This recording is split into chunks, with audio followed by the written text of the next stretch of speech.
मन्नाथ श्री जगन्नाथ मदगुरु श्री जगद्गुरु मदात्मा सर्वभूतात्मा तस्मै श्री गुरवे नमः। गुरु ब्रह्मा गुरु विष्णु गुरुदेव महेश्वर गुरु साक्षात् परम ब्रह्म तस्मै श्री गुरवे नमः। नीलाचल निवासाय नित्याय परमात्मने बलभद्र सुभद्राभ्यां जगन्नाथाय ते नमः। शरणागत दीनार्थ परित्राणपरायणे सर्वसाती हरे देवी नारायणी नमस्तुते।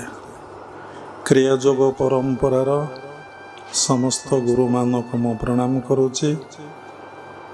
विश्वर प्रत्येक संप्रदायर गुरुमानक मु प्रणाम करुछि। उपस्थित भागवत स्वरूपगण सबुरी भितर जगन्नाथ उपलब्धि करी मु प्रणाम करुछि। आज 2026 मसीहा मार्च मास 15 तारीख रविवार। प्रत्येक दिन शଯ୍या त्यागुरु शଯ୍या को जीवा पर्यंत लोक प्रत्येक मानव दुईटी कर्म करुचंते, गोटे पाप कर्म गोटे पुण्य कर्म। समस्ते ज्ञानतरे हो अज्ञानतरे हो पाप कर्म चलीचे, किंतु पुण्य कर्म ज्ञानतरे ही चली थाए, अज्ञानतरे ही पाप कर्म अनेक ही जाए। समस्तंकर पाप कर्म कले लोक दुख जंत्रणा कष्ट ही भोगे। पुण्य कर्म कले शांति आनंद भोग करे, बा सुख शांति आनंद ही भोग करे। किंतु भागवत रे लेखा अछि कौन कले आम समस्त पाप गुड़िक क्षय हब। से पाप कर्मर क्षय पाई पुण्य कर्मर वृद्धि पाई किए मंदिर को जाती, किए ठाकुर पूजा करती, किए नाम जप करती, किए ध्यान करती, किए सत्संग करती, किए मध्य दान दियंती, किए मध्य सेवा करती। समस्तଙ୍କର धारणा थाए आमे तो किछि पाप कर्म करूचे, किंतु पुण्य कर्म करिबा। पाप कर्म काहाकू कहंती? मनरे चिंता उठे पाप कर्म कौन। आम जीवनटा किभଳି भाबरे निर्वाह करिबा, किभଳି भाबरे पालन करिबा, से कथा स्पष्ट भाबरे वेद वेदांत गीता भागवत रे डिटेल लेखा अछि। शास्त्र रे जो कर्म करने को आमको निषेध करा जाइछि, आमे सेई कर्म जेतेबेले करू सेटा हला पाप कर्म। एवं जो कर्म करिया पई कुआ हेछि प्रत्येक मानव को मनुष्य समाज को सेटा होछि पुण्य कर्म। पाप कर्म कौन ना? पाप कर्म तीन प्रकार हुए। कायरे वाक्यरे मनरे मध्य पाप कर्म हुए। कायरे आपण काहाकू माइले एवं जीव हत्या कले। बहुत लोक जीव हत्या वर्तमान टाइम रे करूचंती। देखंतु माछ केते सुंदर से जलरे विचरण करुचे, ताकू लोक धरिकी खाऊचंती। से कहार किछि खेती करिने, कहार किछि अनिष्ट करिने। सेमती अनेक पशु मध्य देखंतु अछंती, लोक ताकू मारिकी खाऊचंती। पक्षी की मध्य मारी खाऊचंती, साप को मध्य मारी खाऊचंती। केते आपण मान देखिथिबे नॉन वेज रे केते आइटम पूरा तुंडे धरवा भल नुहे, लोके ताको मारिकी खाऊचंती। को जगार लेखा अछि तुम्हें जीव हत्या करिवो? ଆପଣ ଗୀତା ପଢ଼ନ୍ତୁ, ଭାଗବତ ପଢ଼ନ୍ତୁ, କୋରାନ ପଢ଼ନ୍ତୁ, ବାଇବେଲ ପାଠ କରନ୍ତୁ, କୌଣସି ଜାଗାରେ ଲେଖା ହେଇନି ଜୀବ ହତ୍ୟା କରିବା ପାଇଁ। କିନ୍ତୁ ଆମେ ଜୀବ ହତ୍ୟା କରୁଛେ। ବାକ୍ୟରେ କ'ଣ କରୁଛେ ନା ଅନେକ ଲୋକଙ୍କୁ ଅନେକ କଥା ଆମେ କହୁଛେ। ଆମେ ସବୁବେଳେ ଆତ୍ମବୋଧରେ ରହିବା କଥା। ଆମେ ଆତ୍ମବୋଧରେ ନ ରହି ପ୍ରତ୍ୟେକଟି ସମୟରେ ଆମେ ଜୀବବୋଧରେ ରହୁଛେ। ଯେହେତୁ ଜୀବବୋଧରେ ଆପଣ ରହିବେ, ତେଣୁ ସେତେବେଳେ କ'ଣ ହେବ ନା ଆପଣ ଭିତରେ ସମତା ଭାବ ଆସିବ ନାହିଁ, ଭିନ୍ନ ଭିନ୍ନ ଭାବ ଆସିବ। ଯାହା ପାଇଁ ଆପଣ ପାଇଁ ଯିଏ ଅନୁକୂଳ, ଆପଣଙ୍କ ନେଚର ସହିତ ତା ନେଚର ମିଶୁଥିବ, ଆପଣ କଥା ସହିତ ତା କଥାର ସାମଞ୍ଜସ୍ୟ ରହୁଥିବ, ଭାବର ଆଦାନ ପ୍ରଦାନ ହେଉଥିବ, ଆପଣ ତାକୁ ଭଲ ପାଇ ବସିବେ। ଯାହାର ନେଚର ସହିତ ଆପଣଙ୍କର ନେଚର ମିଶିଲା ନାହିଁ, ଆପଣଙ୍କର ଭାବର ଆଦାନ ପ୍ରଦାନ ହେଲା ନାହିଁ, ତା ପ୍ରତି ଆପଣଙ୍କର ଖରାପ ଭାବ ଆସିବ ଏବଂ ଖରାପ କଥା ଆପଣ କହିବେ ବାକ୍ୟରେ। ଭଲ ଲୋକଟିଏ ଦେଖିଲେ କି ଗୁରୁ ଭାଇ ଭଉଣୀଟିଏ ଦେଖିଲେ ହସି ଦେଉଛନ୍ତି, ଆନନ୍ଦ ଅନୁଭବ କରୁଛନ୍ତି, ସେ ମଧ୍ୟ ଆପଣ ହସି ଦେଇକି ଆନନ୍ଦ ଅନୁଭବ କରୁଛନ୍ତି। ଆଉ ଜଣେ ଲୋକ ଦୀକ୍ଷିତ ନୁହେଁ କି ଆପଣଙ୍କର ସମ୍ପ୍ରଦାୟର ନୁହେଁ, ଆପଣ ତାଙ୍କୁ ଦେଖିଲେ ସେଇ ଭାବ ସେଇ ଆନନ୍ଦ ଆସୁନାହିଁ। ଦୀକ୍ଷିତ ଭାଇ ଭଉଣୀଙ୍କ ଭିତରେ କ'ଣ ଭଗବାନ ଗୋଟିଏ ଅଲଗା? ଯେଉଁମାନେ ଦୀକ୍ଷିତ ନୁହନ୍ତି କି ଅଲଗା କେଉଁ ସମ୍ପ୍ରଦାୟରେ ଦୀକ୍ଷିତ, ସେମାନଙ୍କୁ ଦେଖିଲେ ସେଇ ଭାବଟା କାହିଁକି ହେଉନି? ତାଙ୍କ ଭିତରେ କ'ଣ ଗୋଟେ ଭଗବାନ ଅଲଗା? ଭଗବାନ ଗୋଟିଏ, ଭଗବାନ ଦୁଇ ନୁହନ୍ତି, ଆତ୍ମା ଏକ, ଜୀବାତ୍ମା ଅନେକ। ତେଣୁ ସମସ୍ତଙ୍କର ସଂସ୍କାର ଅବଶ୍ୟ ଅଲଗା ଅଲଗା। ସଂସ୍କାର କାହାକୁ କହନ୍ତି ନା ଆମେ ଯେଉଁ କର୍ମ କରୁଛେ ଶଯ୍ୟା ତ୍ୟାଗରୁ ଶଯ୍ୟାକୁ ଯିବା ପର୍ଯ୍ୟନ୍ତ ସେଇ କର୍ମର ଫଳକୁ ସଂସ୍କାର କହନ୍ତି।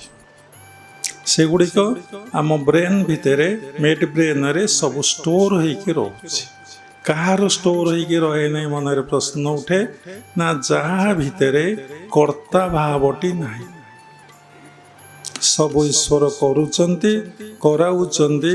ଏଇ ଫିଲିଙ୍ଗସ୍, ଏଇ ଥଟ୍ସ ଯାହାର ରିଅଲି ଆସିଯାଇଛି, ତାକୁ କୌଣସି ପାପ ଲାଗେ ନାହିଁ, କୌଣସି ପୁଣ୍ୟ ବି ଲାଗେ ନାହିଁ। ଯେତେବେଳେ ଆପଣ ଭିତରେ ଭିନ୍ନ ଭାବ ହେଉଛି, ମୁଁ ଗୋଟିଏ, ସେ ଗୋଟିଏ, ମୁଁ ବ୍ରାହ୍ମଣ, ଏ କ୍ଷତ୍ରିୟ, କିଏ ବୈଶ୍ୟ, କିଏ ଶୂଦ୍ର, ମୁଁ ଜଣେ ଶିକ୍ଷିତ, ଏ ଜଣେ ଅଶିକ୍ଷିତ, ମୁଁ ଜଣେ ଜ୍ଞାନୀ, ଏ ଜଣେ ମୂର୍ଖ, ମୁଁ ଜଣେ ଧନୀ, ଏ ଜଣେ ଦରିଦ୍ର, ମୁଁ ଜଣେ ଦେଖିବାକୁ ସୁନ୍ଦର, ଏ ଅସୁନ୍ଦର, ଭିନ୍ନ ଭିନ୍ନ ଭାବ, ମୁଁ ହିନ୍ଦୁ, ସେ ମୁସଲମାନ, ସେ ଖ୍ରୀଷ୍ଟିଆନ, ଭିନ୍ନ ଭିନ୍ନ ଭାବ ଆସୁଛି।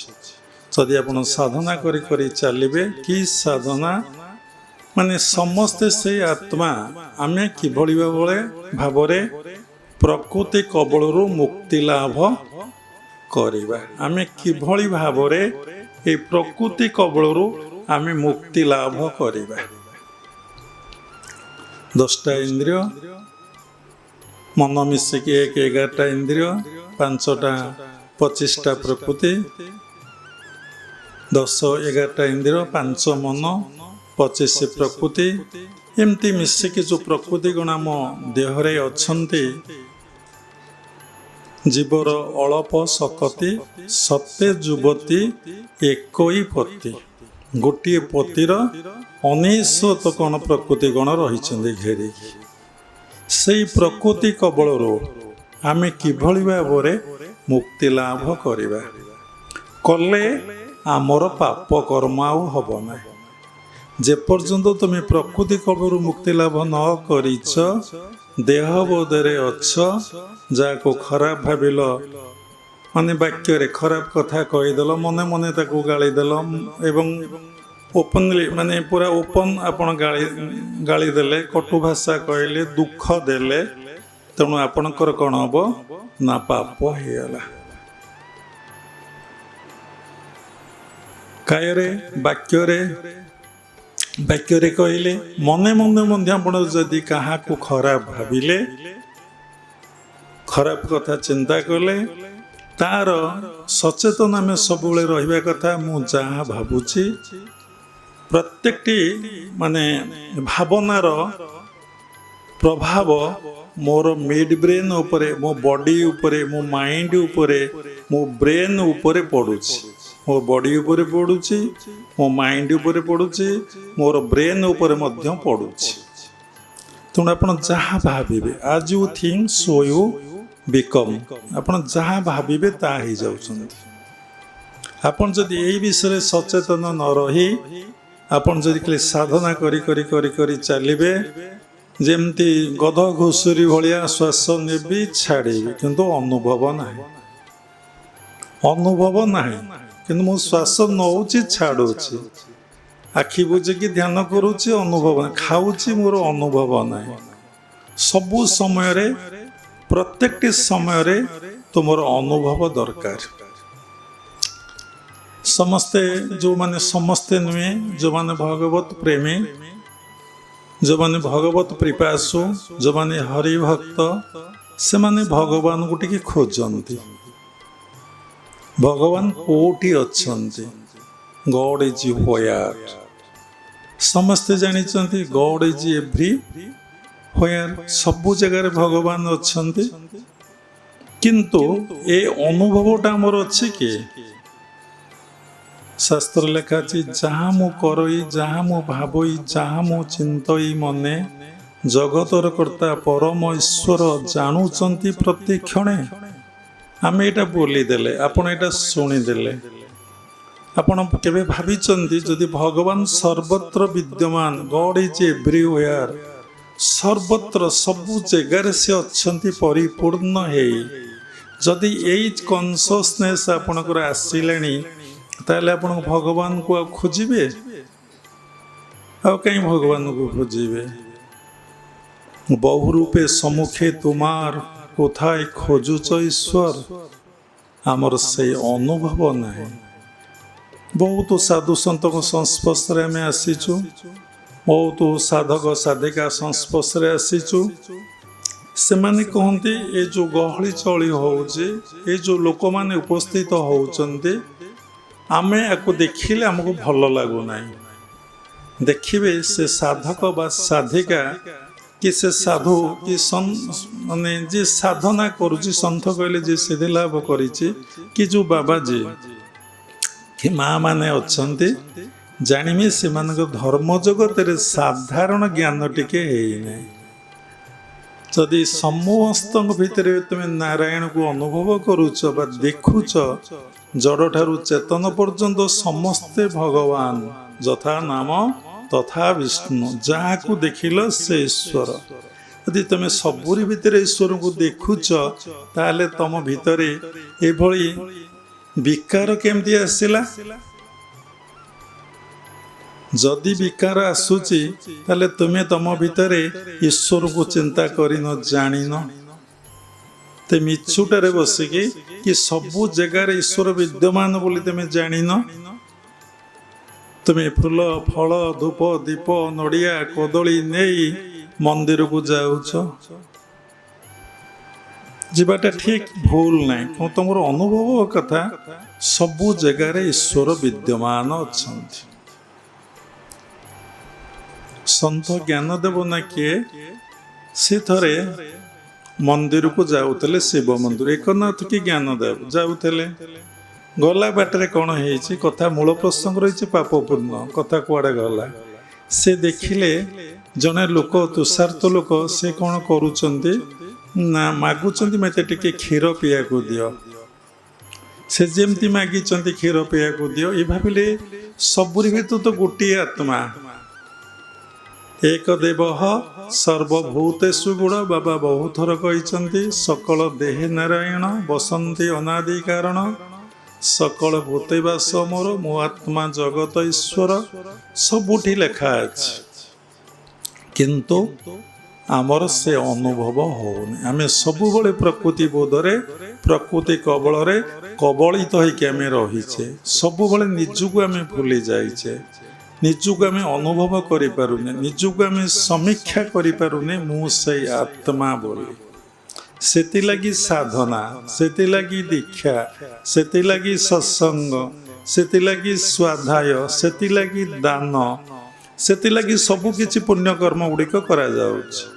କିନ୍ତୁ ଯେପର୍ଯ୍ୟନ୍ତ ଆମର ଆତ୍ମବୋଧ ଜ୍ଞାନ ନ ହେଇଛି ସେ ପର୍ଯ୍ୟନ୍ତ ଆପଣଙ୍କୁ ଦେଖିବେ ଯାହା କରୁଛନ୍ତି ତା ପାପ ତ ହେବ ନାହିଁ, ଯେତିକି ଭଲ କର୍ମ କରୁଛନ୍ତି ତା ପୁଣ୍ୟ ହେବ, ତାକୁ ଆପଣ ଭୋଗ କରିବେ ଏବଂ ଭୋଗ କରି ଆପଣ ବହୁତ ଦୁଃଖ ଯନ୍ତ୍ରଣା କଷ୍ଟ ମଧ୍ୟ ପାଇବେ। କି ଆଶ୍ଚର୍ଯ୍ୟ କଥା!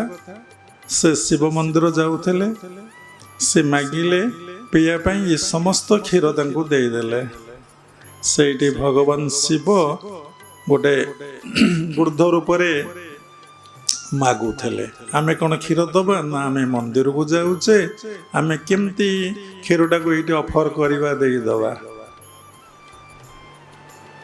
ଏଇସବୁ ଭ୍ରାନ୍ତ ଧାରଣା, ଯାହାକୁ କୁହନ୍ତି ଇଲୁଜନ, ଏଇସବୁ ତତ୍ଵ ବୁଝିଲେ ତ୍ରୁଟି ଭ୍ରାନ୍ତି ଭବସାଗରୁ ତରି ଯାଆନ୍ତି। ଏଇ ତତ୍ଵଟା ଆମେ ଏପର୍ଯ୍ୟନ୍ତ ବୁଝିନେ।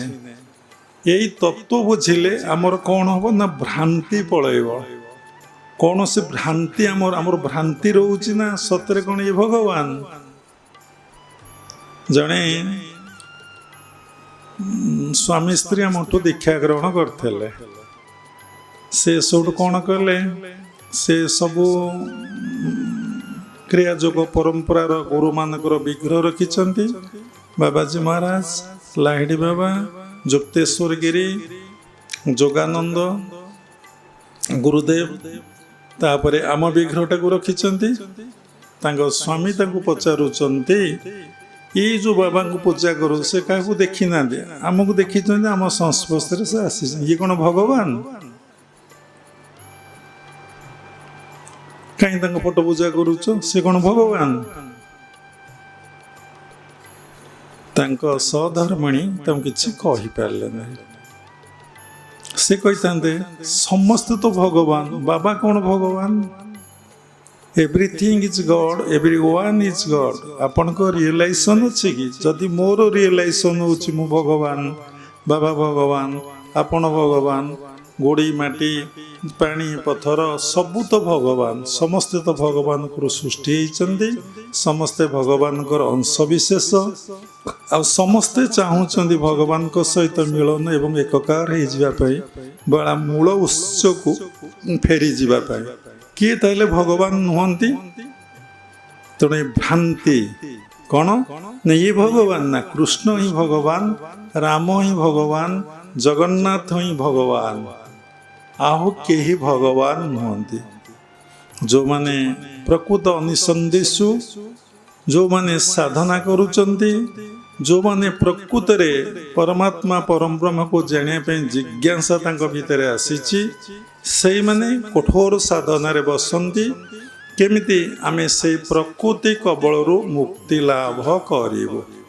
କ'ଣ ପ୍ରକୃତି ନା ଆପଣ ଦେଖନ୍ତୁ, ଖାଇସାଇଲି ନିଦ ଆସିଲା, ପ୍ରକୃତି କବଳରେ କବଳିତ।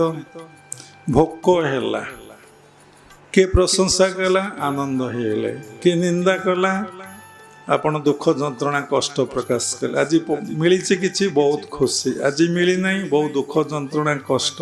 ଏହାକୁ ଯଦି ବ୍ୟାଖ୍ୟା କରାଯିବ, ଦେଖିବେ ଆପଣ ସମ୍ପୂର୍ଣ୍ଣ ଭାବରେ ପ୍ରକୃତି କବଳରେ କବଳିତ। ଯେତେବେଳେ ଆପଣଙ୍କୁ ସବୁ ଲାଗୁଛି, ସବୁ କ୍ରିୟା ଆପଣଙ୍କ ଭିତରେ ଚାଲିଛି, ଦେଖନ୍ତୁ ପୁରୁଷ କୋଉଠି କ୍ରିୟା କରେ ନାହିଁ, ସବୁବେଳେ କ୍ରିୟା କରେ ପ୍ରକୃତି। ତେଣୁ ଯୋଉ ନାରୀ ଗୋଟେ ଶକ୍ତି, ଗୋଟେ ଏନର୍ଜି, ସେ ସବୁ ହିଁ କରେ, ପୁରୁଷ କିଛି କରେ ନାହିଁ। ପୁରୁଷ ସର୍ବଦା ନିର୍ଗୁଣ, ନିରାକାର, ଅଜ, ଅମର, ନିତ୍ୟ, ସତ୍ୟ, ଶାଶ୍ୱତ, ସବୁକିଛି ସେଇ ପୁରୁଷ। ତେଣୁ ଆମେ ସବୁବେଳେ ଏଇ ଯେଉଁ ଭ୍ରାନ୍ତି ଆମ ଭିତରେ ଅଛି, ଏ ଭ୍ରାନ୍ତି ଯିବ କେମିତି? ତେଣୁ କଥା ରହିଛି କ'ଣ, ସାଧନା କଲେ ଡେ ବାଇ ଡେ ଆପଣ ଭିତରେ ଭ୍ରାନ୍ତି ଯିବ। ଯେଉଁମାନେ ଅନିସନ୍ଦିଷୁ, ଯେଉଁମାନେ ଜିଜ୍ଞାସୁ, ଯେଉଁମାନେ ପ୍ରକୃତ ଟପରେ ପହଞ୍ଚିବାକୁ ଚାହୁଁଛନ୍ତି ଅର୍ଥାତ୍ ସହସ୍ରରେ ପହଞ୍ଚିବାକୁ ଚାହୁଁଛନ୍ତି ସେମାନେ ପ୍ରକୃତି କବଳରୁ ମୁକ୍ତି ଲାଭ କଲେ ପରମାତ୍ମା ପରମ ବ୍ରହ୍ମଙ୍କ ପାଖରେ ପହଞ୍ଚିବେ, ମିଳନ ହେବେ। ସେତେବେଳେ ତାଙ୍କ ଭିତରେ ବୋଧ ହେବ ମୁଁ ସେହି ପରମାତ୍ମା ପରମ ବ୍ରହ୍ମଙ୍କର ଅଂଶ ବିଶେଷ। ସେତେବେଳେ ଆପଣ ଭିତରେ ସମତା ଦୃଷ୍ଟି ସମଭାବ ଆସିବ। ସେତେବେଳେ ଆପଣ ଆଉ ପାପ କରିପାରିବେ ନାହିଁ, କାହାକୁ କିଛି ଷ୍ଟେଟମେଣ୍ଟ ଦେଇପାରିବେ ନାହିଁ। ଆପଣ ଦେଖିବେ ସବୁରି ଭିତରେ ଜଣେ ସବୁ କିଛି ଲୀଳା କରୁଛି। ସେଇ ସ୍ତ୍ରୀ ହେଇଛି, ସେଇ ପୁରୁଷ ହେଇଛି, ସେଇ ବୃଦ୍ଧ, ସେଇ ଛୁଆ ଶିଶୁ, ସେଇ କୁକୁର, ସେଇ ବିଲୁଆ, ସେଇ ପଶୁ, ସବୁ ତ ଜଣେ ଆଉ। ସବୁ ତୁମେ, ସବୁ ତୁମେ, ସବୁ ତୁମେ। କୋଉ ଦିନ ଏଇ ରିଅଲାଇଜେସନଟା ଆମ ଭିତରେ ହିଁ ହବ। ଯେତେବେଳେ ହବ ଆପଣ କ'ଣ ଆଉ କାହାକୁ କିଛି କହିବେ କି? କାୟରେ, ବାକ୍ୟରେ, ମନରେ? ଆପଣ ସମସ୍ତଙ୍କୁ ଦେଖି କ'ଣ ହେବେ ନା ଆନନ୍ଦ ହେବେ। ସମସ୍ତଙ୍କୁ ଦେଖିଲେ ଆନନ୍ଦ। ମନ ଯେତେବେଳେ ଆତ୍ମସ୍ଥ ହୁଏ ସେ ଆନନ୍ଦର ଅଧିକାରୀ ହୁଏ। ମନ ଯେତେବେଳେ ସବୁ ପାଇଯାଏ ଗୋଟେ ଶାନ୍ତି ଲାଗେ, ଶାନ୍ତି ଲାଗେ। ମନ ଯେତେବେଳେ ଭୋଗ କରେ ସେ ଖୁସି ହୁଏ। ଯେତେବେଳେ ସେ ଭୋଗ କରୁଛି ଖୁସି ହେଇଯାଉଛି। ତ ସବୁ ପାଇଗଲା, ଆଜି ବହୁତ ଶାନ୍ତି, ସବୁ ମୋର ଡିଜାୟାର ଫୁଲଫିଲ୍ ହେଇଛି। କିନ୍ତୁ ସେତେବେଳେ ସେ ଭୋଗ କରିନଥାଏ, ଶାନ୍ତି ପାଏ। ଭୋଗ କଲେ ସୁଖ ମିଳେ, ଏତେ ଯନ୍ତ୍ରଣା ମିଳେ, ଏତେ କଷ୍ଟ ମିଳେ। ଯଦି ଗୋଟିଏ ଗୁଣରେ ସୁଖ ମିଳିଥିବ ହଜାର ହଜାର ଗୁଣରେ ଦୁଃଖ ଆସିବ। ଯଦି ଶାନ୍ତି ପାଇଥିବ ଅଶାନ୍ତି ଆସିବ ନାହିଁ। ଯଦି ଆନନ୍ଦ ପାଇଥିବ ନିରାନନ୍ଦ କେତେବେଳେ ଆସିବ ନାହିଁ। ତେଣୁ ସେ କ'ଣ ପାଏ ନା ଆତ୍ମସ୍ଥ ହେଲେ ଆନନ୍ଦ ପାଏ। ଯେତେବେଳେ ପରମାତ୍ମା ପରମ ବ୍ରହ୍ମକୁ ପାଏ ସେ ବ୍ରହ୍ମାନନ୍ଦ ବା ପରମାନନ୍ଦ ପ୍ରାପ୍ତି ହୁଏ। ତେଣୁ ଆମେ ପାପ ଯେପର୍ଯ୍ୟନ୍ତ ଆମର ଦେହବୋଧ ଅବସ୍ଥା ଅଛି, ଆମେ ପ୍ରକୃତି ବୋଧରେ ରହିଛି, ଯାହାକୁ ଦେହବୋଧ ସେହାକୁ ପ୍ରକୃତି ବୋଧ କହନ୍ତି। ସେ ପର୍ଯ୍ୟନ୍ତ ଆପଣ ଜାଣିଥାନ୍ତୁ ଯେ ଆପଣ ପାପ କାମ କରି ଚାଲିଛନ୍ତି। ଯେତେ ଜାଣିଲେ, ଯେତେ ପଢ଼ିଲେ, ଯେତେ କହିଲେ, ଯେତେ ପ୍ରବଚନ ଦେଲେ, ଯେତେ ସ୍ୱାଧ୍ୟାୟ କଲେ, ଯେତେ ପାଣ୍ଡିତ ଆପଣ ଦେଖାଇଲେ, ଆପଣ ଭିତରେ ଘୃଣା ଭାବ ଯିବ ନାହିଁ, ରାଗ ଯିବ ନାହିଁ, ଦେଶ ଯିବ ନାହିଁ, ଅଭିନିବେଶ ଯିବ ନାହିଁ, ଅବିଦ୍ୟା ଯିବ ନାହିଁ, ଅସ୍ମିତା ଯିବ ନାହିଁ, କିଛି ତ ଯିବ ନାହିଁ। ଆଉ ଦେଖନ୍ତୁ ସାତ୍ତ୍ୱିକ ଜୀବନ ମଧ୍ୟ ଆପଣ ଯେତେବେଳେ କାଟିବେ ଆପଣ ଭିତରେ ଅହଙ୍କାର ବି ରହିବ। କାରଣ ମୁଁ ଗୋଟେ ସାତ୍ତ୍ୱିକ ଜୀବନ କାଟୁଛି, ମୁଁ ଗୋଟେ ସ୍ପିରିଚୁଆଲ ଲାଇଫ୍ ଲିଡ୍ କରୁଛି। ଆମେ କେଉଁଠି ଖାଉ ନାହିଁ, ଆମେ କେଉଁଠି ବସୁ ନାହିଁ, ଆମେ ଗୋଟିଏ ସମ୍ପ୍ରଦାୟରେ ଦୀକ୍ଷା ଗ୍ରହଣ କରୁଛୁ। ତୋ ଗୁରୁ ଗୋଟେ, ମୋ ଗୁରୁ ଗୋଟେ, ତୋ ଠାକୁର ଗୋଟେ, ମୋ ଠାକୁର ଗୋଟେ। ତେଣୁ କେଉଁ ଦିନ ସୁଦିନ ଆସିବ ମଣିଷ ପାପ କରିବ ନାହିଁ, ପୁଣ୍ୟ କରିବ ନାହିଁ, ତାର ଊର୍ଦ୍ଧ୍ୱକୁ ହିଁ ସେ ଯିବ, ଯୋଉଠି ଧର୍ମ ଲାଭ କରିବ। ଭାଗବତରେ କେତେ ଗୁଡ଼ିଏ ପଦ ମୋର ମନେ ପଡ଼େ। ତୋର ପାଦେ ଯାର ମନ ସେ ପ୍ରାଣୀ ଭକତ ପ୍ରଧାନ। ଲେଖନ୍ତୁ ତୋର ପାଦେ ଯାର ମନ ସେ ପ୍ରାଣୀ ଭକତ ପ୍ରଧାନ। କିଏ ଏଠି ଭକ୍ତ? ଭାଗବତ କହୁଛି ନା ତୋର ପାଦେ ଯାର ମନ ସେ ପ୍ରାଣୀ ଭକତ ପ୍ରଧାନ। ତେଣୁ ଏଇଠି ଗୋଟିଏ ପଦ, ତାର ପାଦ ପଦ୍ମରେ ଯାହାର ମନ ଅଛି ସେ ହେଉଛି ଉତ୍ତମ ଭକ୍ତ। ତୋର ପାଦେ ଯାର ମନ ସେ ପ୍ରାଣୀ ଭକତ ପ୍ରଧାନ। ସେ ଭକ୍ତ ବଡ଼ ପ୍ରଧାନ।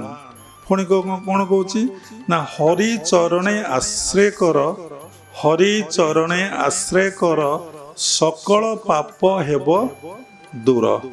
ହରି ଚରଣେ ଆଶ୍ରୟ କର, ସକଳ ପାପ ହେବ ଦୂର। ଯଦି ତୁମେ ହରି ଚରଣରେ ଆଶ୍ରୟ କଲ, ଏଇ ଯେଉଁ ପାପ କଥା ଏବେ ଆଲୋଚନା ହେଉଥିଲା, କୌଣସି ପାପ ତମର ଆଉ ରହିବ ନାହିଁ। ପୁଣି କ'ଣ କହିଛି ନା ହରି ଚରଣେ ଯାର ଶ୍ରଦ୍ଧା ତାକୁ ନ ଲାଗେ ଭବ ବାଧା। ହରି ଚରଣେ ଯାର ଶ୍ରଦ୍ଧା ତାକୁ ନ ଲାଗେ ଭବ ବାଧା। ପୁଣି ଭଗବାନ मुख्य जोग अष्टादश अध्याय 66 नंबर श्लोकरे कहले अर्जुन को, हे अर्जुन सर्वधर्मानं परितेज मामेक शरणं व्रज अहं त्वं सर्व पापेभ्य मोक्षयामि मां शुच। हे अर्जुन सबु धर्म को तू छाड़ी मोर चरणार बिंदरे जदि तू शरण पशिबु अहं त्वं सर्व पापेभ्य मुझे समस्त पापतापुर मुक्ति करी पापतापुर कौन करी मुक्ति करी तते उद्धार करदेवी बा मोक्ष करदेवी मुक्ति मोक्ष तते करदेवी। मुक्ति हेले मनुष्य साधना कले जाई मोक्ष प्राप्ति हुए। जदि मुक्ति न होई से साधना करूथब से बुढ़ियाणी जाल जेमती बाहर करी तारी भितरे जाल करी से अलगा को पोक पड़ो भावी थाए तारी भितरे से पड़ी जाए। अवस्था सैया देखुना पुओ बी बापा भी की कौन पाइला ता पुओ को बुझे नहीं कही नहीं तू बा विवाह मोर यहाँ परम कर्तव्य तोर कौन परम कर्तव्य या मु दुख जंत्रणा कष्ट भूल भोगिली तू पुणी से भूल पा को बापा माँ को पिला छुआ को बुझाऊँच तुम यही लाइफ रे रिजल्ट यही लाइफ रे रिजल्ट सांसारिक जीवन रे की रिजल्ट आ स्पिरिचुअल लाइफ रे की रिजल्ट देख समीक्षा कर भल भाव ज्ञान दियो तांको बुझाओ बहु जगह बुले की देखाओ तापर को बापा तुम्हें चूज करो तुम्हें कोटा करिवो। एटा होची बापा माँ धर्म। को बापा माँ ए जुगरे कथा कहिबे बापा माँ कहिबे कौन ना पिला केमती पाठ पढ़ू मंदिर न जाऊ साधु संग न करू मठ बाड़ी आश्रम न जाऊ गीता पढ़ुचु भागवत पढ़ुचु नाम जप करुचु किछि कर ना तू खाली पाठ पढ़ 100 रु 100 रखिबु कि 101 रखिबु कि 101 कहले प्राय भूल हो 100 को 100 रखिबु कि कहीं बापा माँ कथा कहते कौन भगवान मिले ना शांति मिल ना आनंद मिल ना ना गोटे प्रतिष्ठा मिल से प्रतिष्ठा मूल कौन अच्छी खोजिक आप जी केवल टंका केवल टंका जो टंका ही दुखर कारण जंत्रणार कारण कष्टर कारण ये संसार जिते गंडगोल झमेला सब चली सबुरी मूल हूँ कौन कहले कांचन ता पछे कामिनी आसो कौन कांचन भेरी इंपोर्टाट जो गंडगोल होती देखिए से अर्थ भूमि संपद गंडगोल किछि गंडगोल है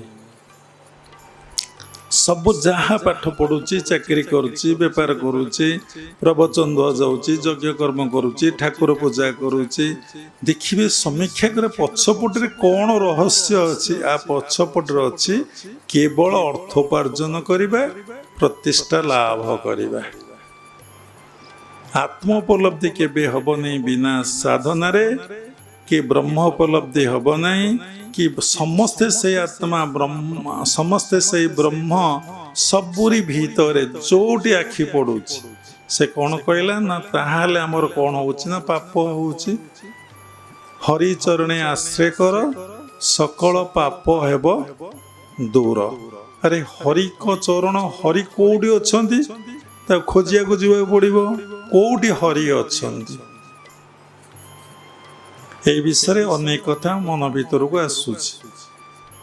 भगवान जोठी रहिले लोक जाए सेठी पहुँचले कहीं तांकर दुख जणैया कामना वासना केमती फुलफिल हब पूर्ण हब कार पुओ हब कार झी हब कार पाठ पढ़ो कार चाकरी हब कार देह असुस्थ होइछि सुस्थ हब किए इलेक्शन रे इलेक्टेड हब प्रतिष्ठा किए टंका रोजगार करिवो समस्त तो एमती भगवान को पाखरे पहुँचले कहीं कहले भगवान आपन केमती प्राप्ति हम आपन केमती उपलब्धि अनुभव करेंगे।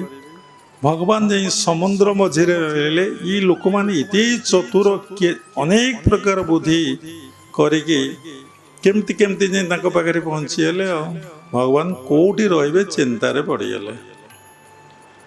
भगवान प्रिय भक्त नारद नारद को पचारे नारद कोठी रहिले लोक माने मो पाखक आउ सहजे जाई परिबे नहीं ନାରଦ କହିଲେ ପ୍ରଭୁ ଅନ୍ତର୍ଯାମୀ ମୋତେ କାହିଁକି ପରୀକ୍ଷା କରୁଛ? ଆପଣଙ୍କୁ କ'ଣ ଅଜଣା? ଯଦି ଆପଣ ପଚାରିଲେ ମୁଁ କହୁଛି ଆପଣ ସମସ୍ତଙ୍କ ଭିତରେ ପ୍ରବେଶ କରିଯାଆନ୍ତୁ। ଭଗବାନ ସମସ୍ତଙ୍କ ଭିତରେ ପ୍ରବେଶ କରିଗଲେ। ସେମିତି ଯେମିତି ମୃଗ ନାଭିରୁ ବାସ୍ନା ଆସୁଥାଏ, ସେ ଜଙ୍ଗଲ ସାରା ଭ୍ରମଣ କରେ ବାସ୍ନାଟା କୋଉଠି ଆସୁଛି। ଗୁରୁଦେବ କହୁଥିଲେ ଅନ୍ତସ୍ଥ ଆତ୍ମାନଂ ଅଜଂ ନ ଦୃଷ୍ଟ୍ୱା ଭ୍ରମନ୍ତି ମୂଢ଼ା ଗିରି ଗୋରେଷୁ।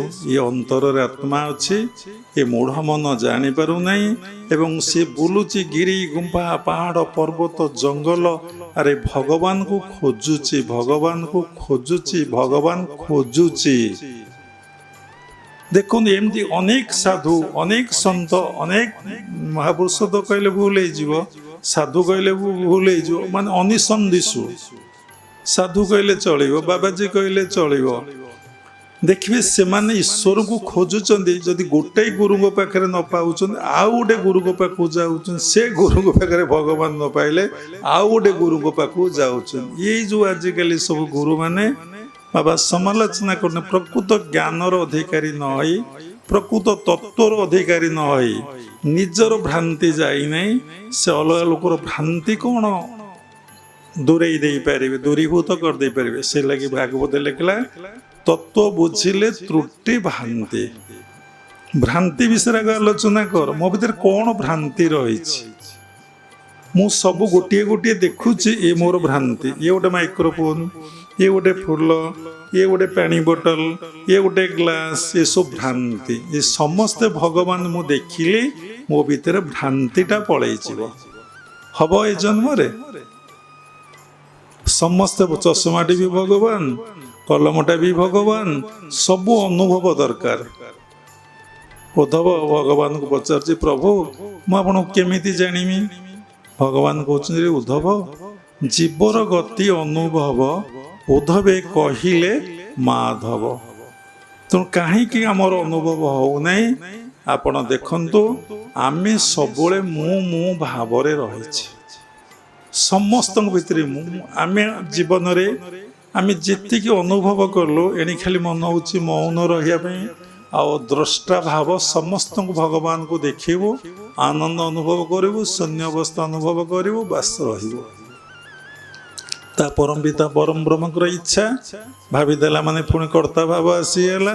କିନ୍ତୁ ଭଗବାନଙ୍କୁ ନିବେଦନ କରିବାକୁ ପଡ଼ିବ, ପ୍ରେୟାର କରିବାକୁ ପଡ଼ିବ, ସେଇ ଅବସ୍ଥା ନ ହେବା ପର୍ଯ୍ୟନ୍ତ। ଗୁରୁଦେବ ଥରେ ଗୁରୁଦେବଙ୍କୁ ଜଣେ ପଚାରିଲେ ଆପଣ କ'ଣ ସନ୍ଥ? ସେ କହିଲେ no, I am always try to be a monk. ମୁଁ ସବୁବେଳେ ଚେଷ୍ଟା କରୁଛି ସନ୍ଥ ହେବା ପାଇଁ। କାରଣ କେଉଁଦିନ ବାବା କହୁଥିଲେ, ମୁଁ ଶୁଣିଛି ପାଟିରୁ, କେଉଁଦିନ ସୁଦିନ ଆସିବ ସମସ୍ତେ ଯେ ଭଗବାନ, ମୋର ଏଇ ବୋଧଟା ହବ। ତାହିଁ ନଲେଜ, ତାହିଁ ଜ୍ଞାନ। ଏ ଯେଉଁ ଜ୍ଞାନର ଦାମ୍ଭିକତା, ଅହଙ୍କାର, ଗର୍ବ, ଦମ୍ଭ, ଅସ୍ମିତାରେ ପରିପୂର୍ଣ୍ଣ ହେଇ ରହୁଛନ୍ତି। ସମସ୍ତେ କହୁଛନ୍ତି କ'ଣ ନା ଡାକ୍ତରମାନେ ହିଁ ଭଗବାନ।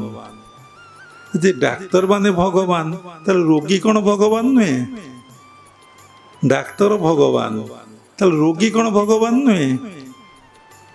ରୋଗୀ ଗୋଟେ କ'ଣ ଆଉ ଗୋଟେ କିଏ? ଯଦି ଡାକ୍ତର ରୋଗୀକି ଭଗବାନ ନ ଭାବିବ, ସେ କ'ଣ ଠିକ ସେବା କରିପାରିବ?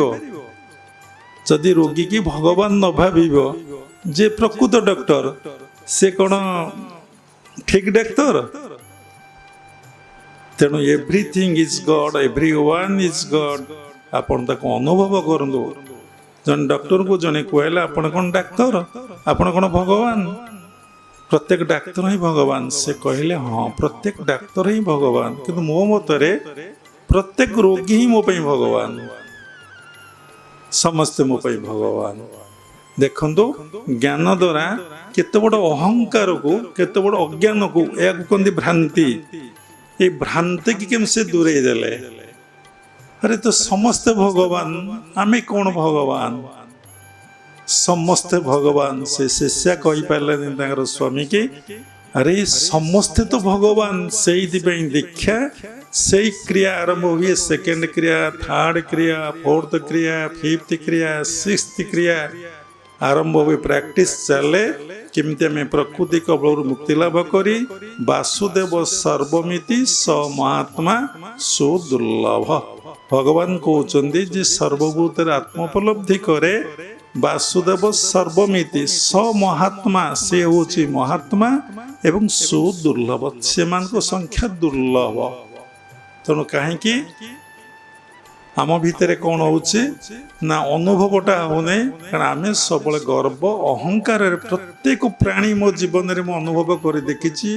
କହିଲେ ସବୁ ଭୁଲ ହେବ, ଆତ୍ମବୋଧ ଆସିଲେ କଥା ତୁଣ୍ଡରେ ଧରି ହୁଏନି। ଗୋଟେ ମୂଲ୍ୟଟେ ଯିଏ ମୂଲ୍ୟ ଲାଗୁଛି, ସେବା କରୁଛି ଭଗବାନ, ଭଗବାନଙ୍କର ସେବା କରୁଛି, ତାର ମଧ୍ୟ ଗର୍ବ ଅହଙ୍କାର କୁଆଡ଼େ କ'ଣ। ସେ କହୁଛି ମୁଁ ଯେମିତି ଜାଣିଛି କାମ ଆଉ କେହି ଜାଣିନାହାନ୍ତି। ଆଉ ରୋଷେଇଟେ କହୁଛି ମୁଁ ଯେମିତି ରୋଷେଇ କରୁଛି ଆଉ କେହି ସେମିତି ରୋଷେଇ କରିପାରିବେ ନାହିଁ। କଥାକାର କହୁଛନ୍ତି ମୁଁ ଯୋଉ ଟାଇପର କଥା କହୁଛି ସେଇ ଟାଇପର କଥା କେହି କହିପାରିବେନି। ଆରେ ତୁ କିଏ? ସମସ୍ତ ଆନ୍ସର ଷ୍ଟପ୍, ସମସ୍ତ ଆନ୍ସର ଟପ୍। ତାପରେ ଉପର କୋଶ୍ଚିନ୍ର ଆନ୍ସର ଦିଆ ହେଇପାରିବ।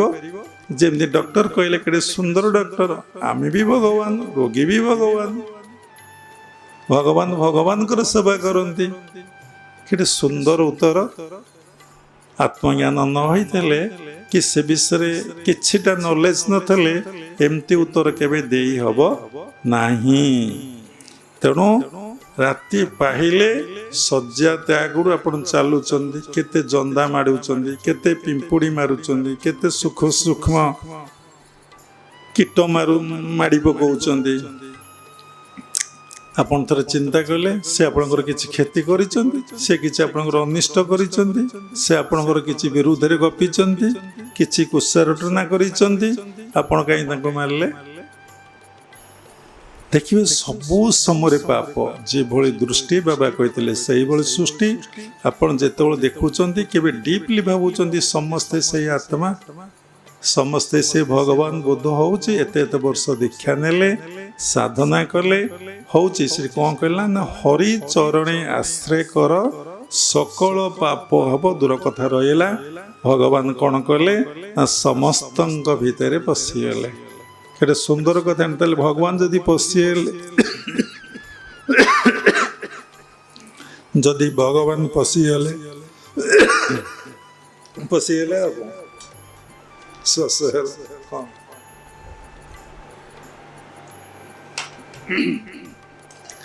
ତାହେଲେ ଭଗବାନ ଆମ ଭିତରେ ରହିଲେ। ଆଉ ଖୋଜ ଯେଉଁ ସାଧୁମାନେ ଖୋଜୁଛନ୍ତି, ବାବାଜୀ ମାନେ ଖୋଜୁଛନ୍ତି, ଯେଉଁମାନେ ଅନିସନ୍ଦିତ ସଂସାରୀ ବ୍ୟକ୍ତି ଖୋଜୁଛନ୍ତି, ସେ ଖୋଜନ୍ତୁ। କେତେ ପାହାଡ଼, ପର୍ବତ, ଗିରି, ଗୁମ୍ଫା, ଜଙ୍ଗଲ। ତାହେଲେ ବାବା ଆପଣ କ'ଣ ଯାଇନାହାନ୍ତି? ଆମେ ଯାଇଛୁ, ସାରା ଭାରତ ପରିକ୍ରମା କରିଛୁ, ବଦ୍ରୀନାଥ 9 ଥର ନା 10 ଥର ଯାଇଛୁ। ତାହେଲେ କାହିଁକି ଗଲେ ନା ଆମେ ଖୋଜିବାକୁ ଯାଇନଥିଲୁ। ଆମେ ଦେଖୁଥିଲୁ ଭଗବାନଙ୍କ ଲୀଳା କୋଉଠି କେମିତି କରିଛନ୍ତି। ସେ ଲୀଳାମୟ ପୁରୁଷ ସବୁ ଜାଗାରେ ଲୀଳା କରିଛନ୍ତି। ସେ କେମିତି ସେଠି ଲୀଳା କରିଛନ୍ତି ସେ ଭଗବାନ ଗଲେ ଦେଖିବାକୁ। ସେ ଭଗବାନ କ'ଣ ଲୀଳା କରିଛନ୍ତି। ଆମେ ଭଗବାନଙ୍କୁ କେବେ ଖୋଜିବାକୁ, ଆମେ ଜାଣିଛୁ ଭଗବାନ ଆମ ଭିତରେ ଅଛନ୍ତି। ମୁଁ ସେଇ ଭଗବାନ, ସବୁ କାମ କରୁଛନ୍ତି, କରାଉଛନ୍ତି। ଯଦି ମୋ ମନ ଶୁଦ୍ଧ ହେଇଯିବ, ପବିତ୍ର ହେଇଯିବ, ନିର୍ମଳ ହେଇଯିବ, ଆନନ୍ଦମୟ ହେବ, ମୋ ପଛରେ ଭଗବାନ ଗୋଡ଼େଇବେ। ଶୁଦ୍ଧ ହେବ, ପବିତ୍ର ହେବ, ନିର୍ମଳ ହେବ, ଆଉ ଆନନ୍ଦମୟ ହେବ, ଜ୍ଞାନମୟ ହେବ। এই ଏକାଡେମିକାଲ କ୍ୱାଲିଫିକେସନ୍ ନୁହେଁ। ଆତ୍ମଜ୍ଞାନ ଧୀରେ ଧୀରେ ପ୍ରସ୍ଫୁଟିତ ହେବାକୁ ଲାଗିବ। ବୋଧ ସଡନ୍ 100% ହେବ ନାହିଁ। ଆଗ ଚିନ୍ତନ ହେବ, ଆଗ ବିଚାର ହେବ, ବିଚାର ପରେ ଚିନ୍ତନ ହେବ, ଚିନ୍ତନ ହେଲା ପରେ ଅବସ୍ଥା ଭାବିବ, ଭାବ ଆସିବ, ପଳେଇବ। ଭାବିଲ ଏ ହରିଣ ନୁହଁ ଏ ଭଗବାନ, ଏ ଛେଳି ନୁହଁ ଏ ଭଗବାନ, ଏ ବିଲେଇ ନୁହଁ ଏ ଭଗବାନ। ଯେତେବେଳେ ଆପଣ ଭାବିବେ ସେତେବେଳେ ଆପଣ ଭିତରେ ଦେଖନ୍ତୁ କ'ଣ ଆସିବ। ଜୀବପତି ସମସ୍ତଙ୍କ ଭିତରେ ଭଗବାନ ବୋଲି ବୋଧ ହେବ। ସେଇ ବୋଧରେ ଆପଣ ତାର ସେବା କରିବାରେ ଲାଗିବେ।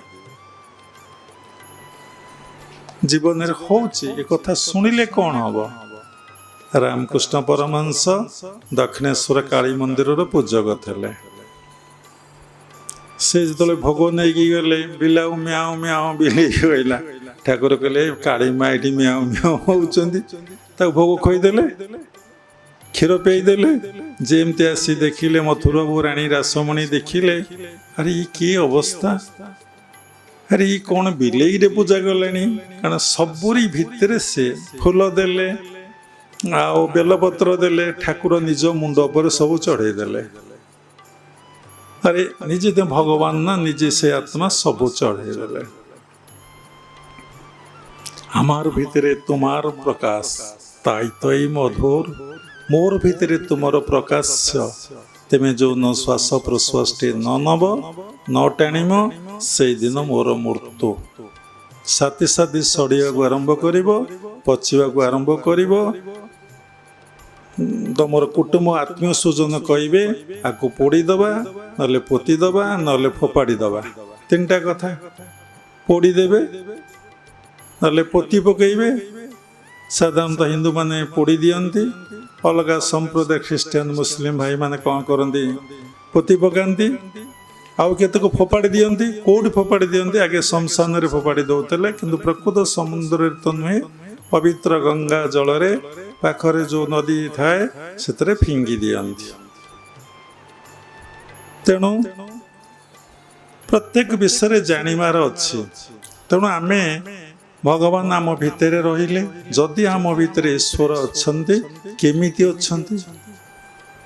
ଅତି ସୂକ୍ଷ୍ମାଦି ସୂକ୍ଷ୍ମ ଆତ୍ମା ରୂପରେ ସେ ଅଛନ୍ତି। ଭାଗବତର ପ୍ରମାଣ କହୁଛି, ସକଳ ଜୀବେ ନରହରି ବସଇ ଆତ୍ମା ରୂପ ଧରି। ସକଳ ଭୂତେ ବାସ, ସକଳ ଭୂତେ ବାସ ମୋର, ମୁଁ ଆତ୍ମା ଜଗତ ଈଶ୍ୱର। ମୋର ବୋଧ କୋଉ ଦିନ ହବ? ମୋର ଅବସ୍ଥା କୋଉ ଦିନ ହବ? ସମସ୍ତେ ସେଇ ଭଗବାନ। ଆଗ ମୁଁ ନିଜେ ଭଗବାନ ଆଗ ବୋଧ ହଉ, ସମସ୍ତେ ବୋଧ ହବ। ଜଣେ ସାଧକ ସେ କ'ଣ କଲେ? ଭାରତ ସାରା ପରିକ୍ରମା କଲେ, ଭଗବାନ କୋଉଠି ଅଛନ୍ତି, କୋଉ ମହାତ୍ମା, କୋଉ ସାଧୁ, କୋଉ ସନ୍ଥ ଦେଖେଇଦେବେ। କିଏ ସେ ଦେଖେଇଦେବ ଭଗବାନ କୋଉଠି ଅଛନ୍ତି? ସତ ଘଟଣା, ଗପ ନୁହେଁ, କାହାଣୀ ନୁହେଁ। ସେ ଏମିତି ପରିକ୍ରମା କରୁ କରୁ କରୁ କରୁ ଅନେକ ସାଧୁ ସନ୍ଥ, ଯେଉଁମାନେ ସାଧୁ ସନ୍ଥ ବୋଲଉଛନ୍ତି ମହାପୁରୁଷଙ୍କ ଭିତରେ, ମହାପୁରୁଷ ଯିଏ ବୋଲଉଛନ୍ତି ମାନେ ଉପାଧିରେ, ଅବସ୍ଥାରେ ନୁହେଁ। ଉପାଧି ଅଲଗା, ଅବସ୍ଥା ଅଲଗା। ବୋଲାଉଛନ୍ତି, ସେମାନଙ୍କ ପାଖକୁ ଯାଇ ପହଞ୍ଚିଲେ। ସେମାନେ ତ ତାର ସଠିକ ଉତ୍ତର ଜାଣିନାହାନ୍ତି, ତାଙ୍କର ସେ ରିଏଲାଇଜେସନ ହେଇନାହିଁ। ସେ କହିବେ କେମିତି? ଏଇ କୃଷ୍ଣଙ୍କ ନାମ ଜପ କର, ତୁ ଭଗବାନଙ୍କୁ ପାଇବୁ। ଏବେ ବି ସମସ୍ତେ କହୁଛନ୍ତି, ତୁ ରାମ ନାମ ଜପ କର, ତୁ ଭଗବାନଙ୍କୁ ପାଇବୁ। ତୁ ଜଗନ୍ନାଥ ନାମ ଜପ କର, ତୁ ଭଗବାନଙ୍କୁ ପାଇବୁ। ତୁ ବାସୁଦେବ ଜପ କର, ବାସୁଦେବ ପାଇବୁ। ଆରେ ତୁ କିଏ? ଭାବିଲେ ଆପଣ ଆଶ୍ଚର୍ଯ୍ୟ ହେଇଯିବେ। ଏ ଉତ୍ତର କେହି ଦେଇପାରିଲେନି। ସବୁ ମହାପୁରୁଷ ଏମିତି କହିଲେ। ଇଏ ବହୁ ଦିନ ବସି ନୀତି ନିୟମ ନିଷ୍ଠାରେ ବସି ସାଧନା କଲା, କିଛି ଈଶ୍ୱରଙ୍କର ଗନ୍ଧ ପାଇଲା ନାହିଁ, ଅନୁଭବ ନାହିଁ। ସେ ଖୋଜୁଛି, ସେ ଆସି ମୋ ସମ୍ମୁଖରେ ଛିଡ଼ା ହେଇଯିବେ, ସେ ମୋତେ ଦେଖାଦେବେ, ମୁଁ ତାଙ୍କୁ ମୁଣ୍ଡିଆ ମାରିବି, ଆଶୀର୍ବାଦ କରିବି। ସମସ୍ତେ ଯେ ଭଗବାନ ତାର ବୋଧ ହେଲେ ସିନା ହବ, ସବୁଥିରୁ ମନ ନିବୃତ୍ତି ହେଲେ ହବ। ତା ନିଜ ପାଖକୁ ତା ମନ ଯିବ, ତାରି ଭିତରୁ ସେ ପ୍ରକଟ ହେବେ ନା। ତା ଭିତରେ ବା ଅଛନ୍ତି। ଯଦି ଭିତରେ ଅଛନ୍ତି, ଭିତରୁ ବାହାରିବେ ନା କୋଉଠୁ ବାହାରିବେ? ସେ ଏମିତି ବୁଲି ବୁଲି ଯାଇକି ଅରୁଣାଚଳ ପାହାଡ଼ ପ୍ରଦେଶ ନୁହେଁ, ପାହାଡ଼, ସେଟା ତାମିଲନାଡୁରେ, ସେଇଠି ଯାଇକି ସେ ପହଞ୍ଚିଗଲେ। ରମଣ ମହର୍ଷିଙ୍କ ନାଁ ସେହି ସମୟରେ ବହୁତ ବିଖ୍ୟାତ ଥାଏ। ସାରା ଦେଶ ବିଦେଶରୁ ଲୋକ ତାଙ୍କ ପାଖକୁ ଆସୁଥାନ୍ତି। ଆମ କ୍ରିୟା ଯୋଗ ପରମ୍ପରାର ପରମ ଗୁରୁ କିଏ? ପରମହଂସ ଯୋଗାନନ୍ଦ ତାଙ୍କୁ ଦର୍ଶନ କରିବା ପାଇଁ ଯାଇଥିଲେ।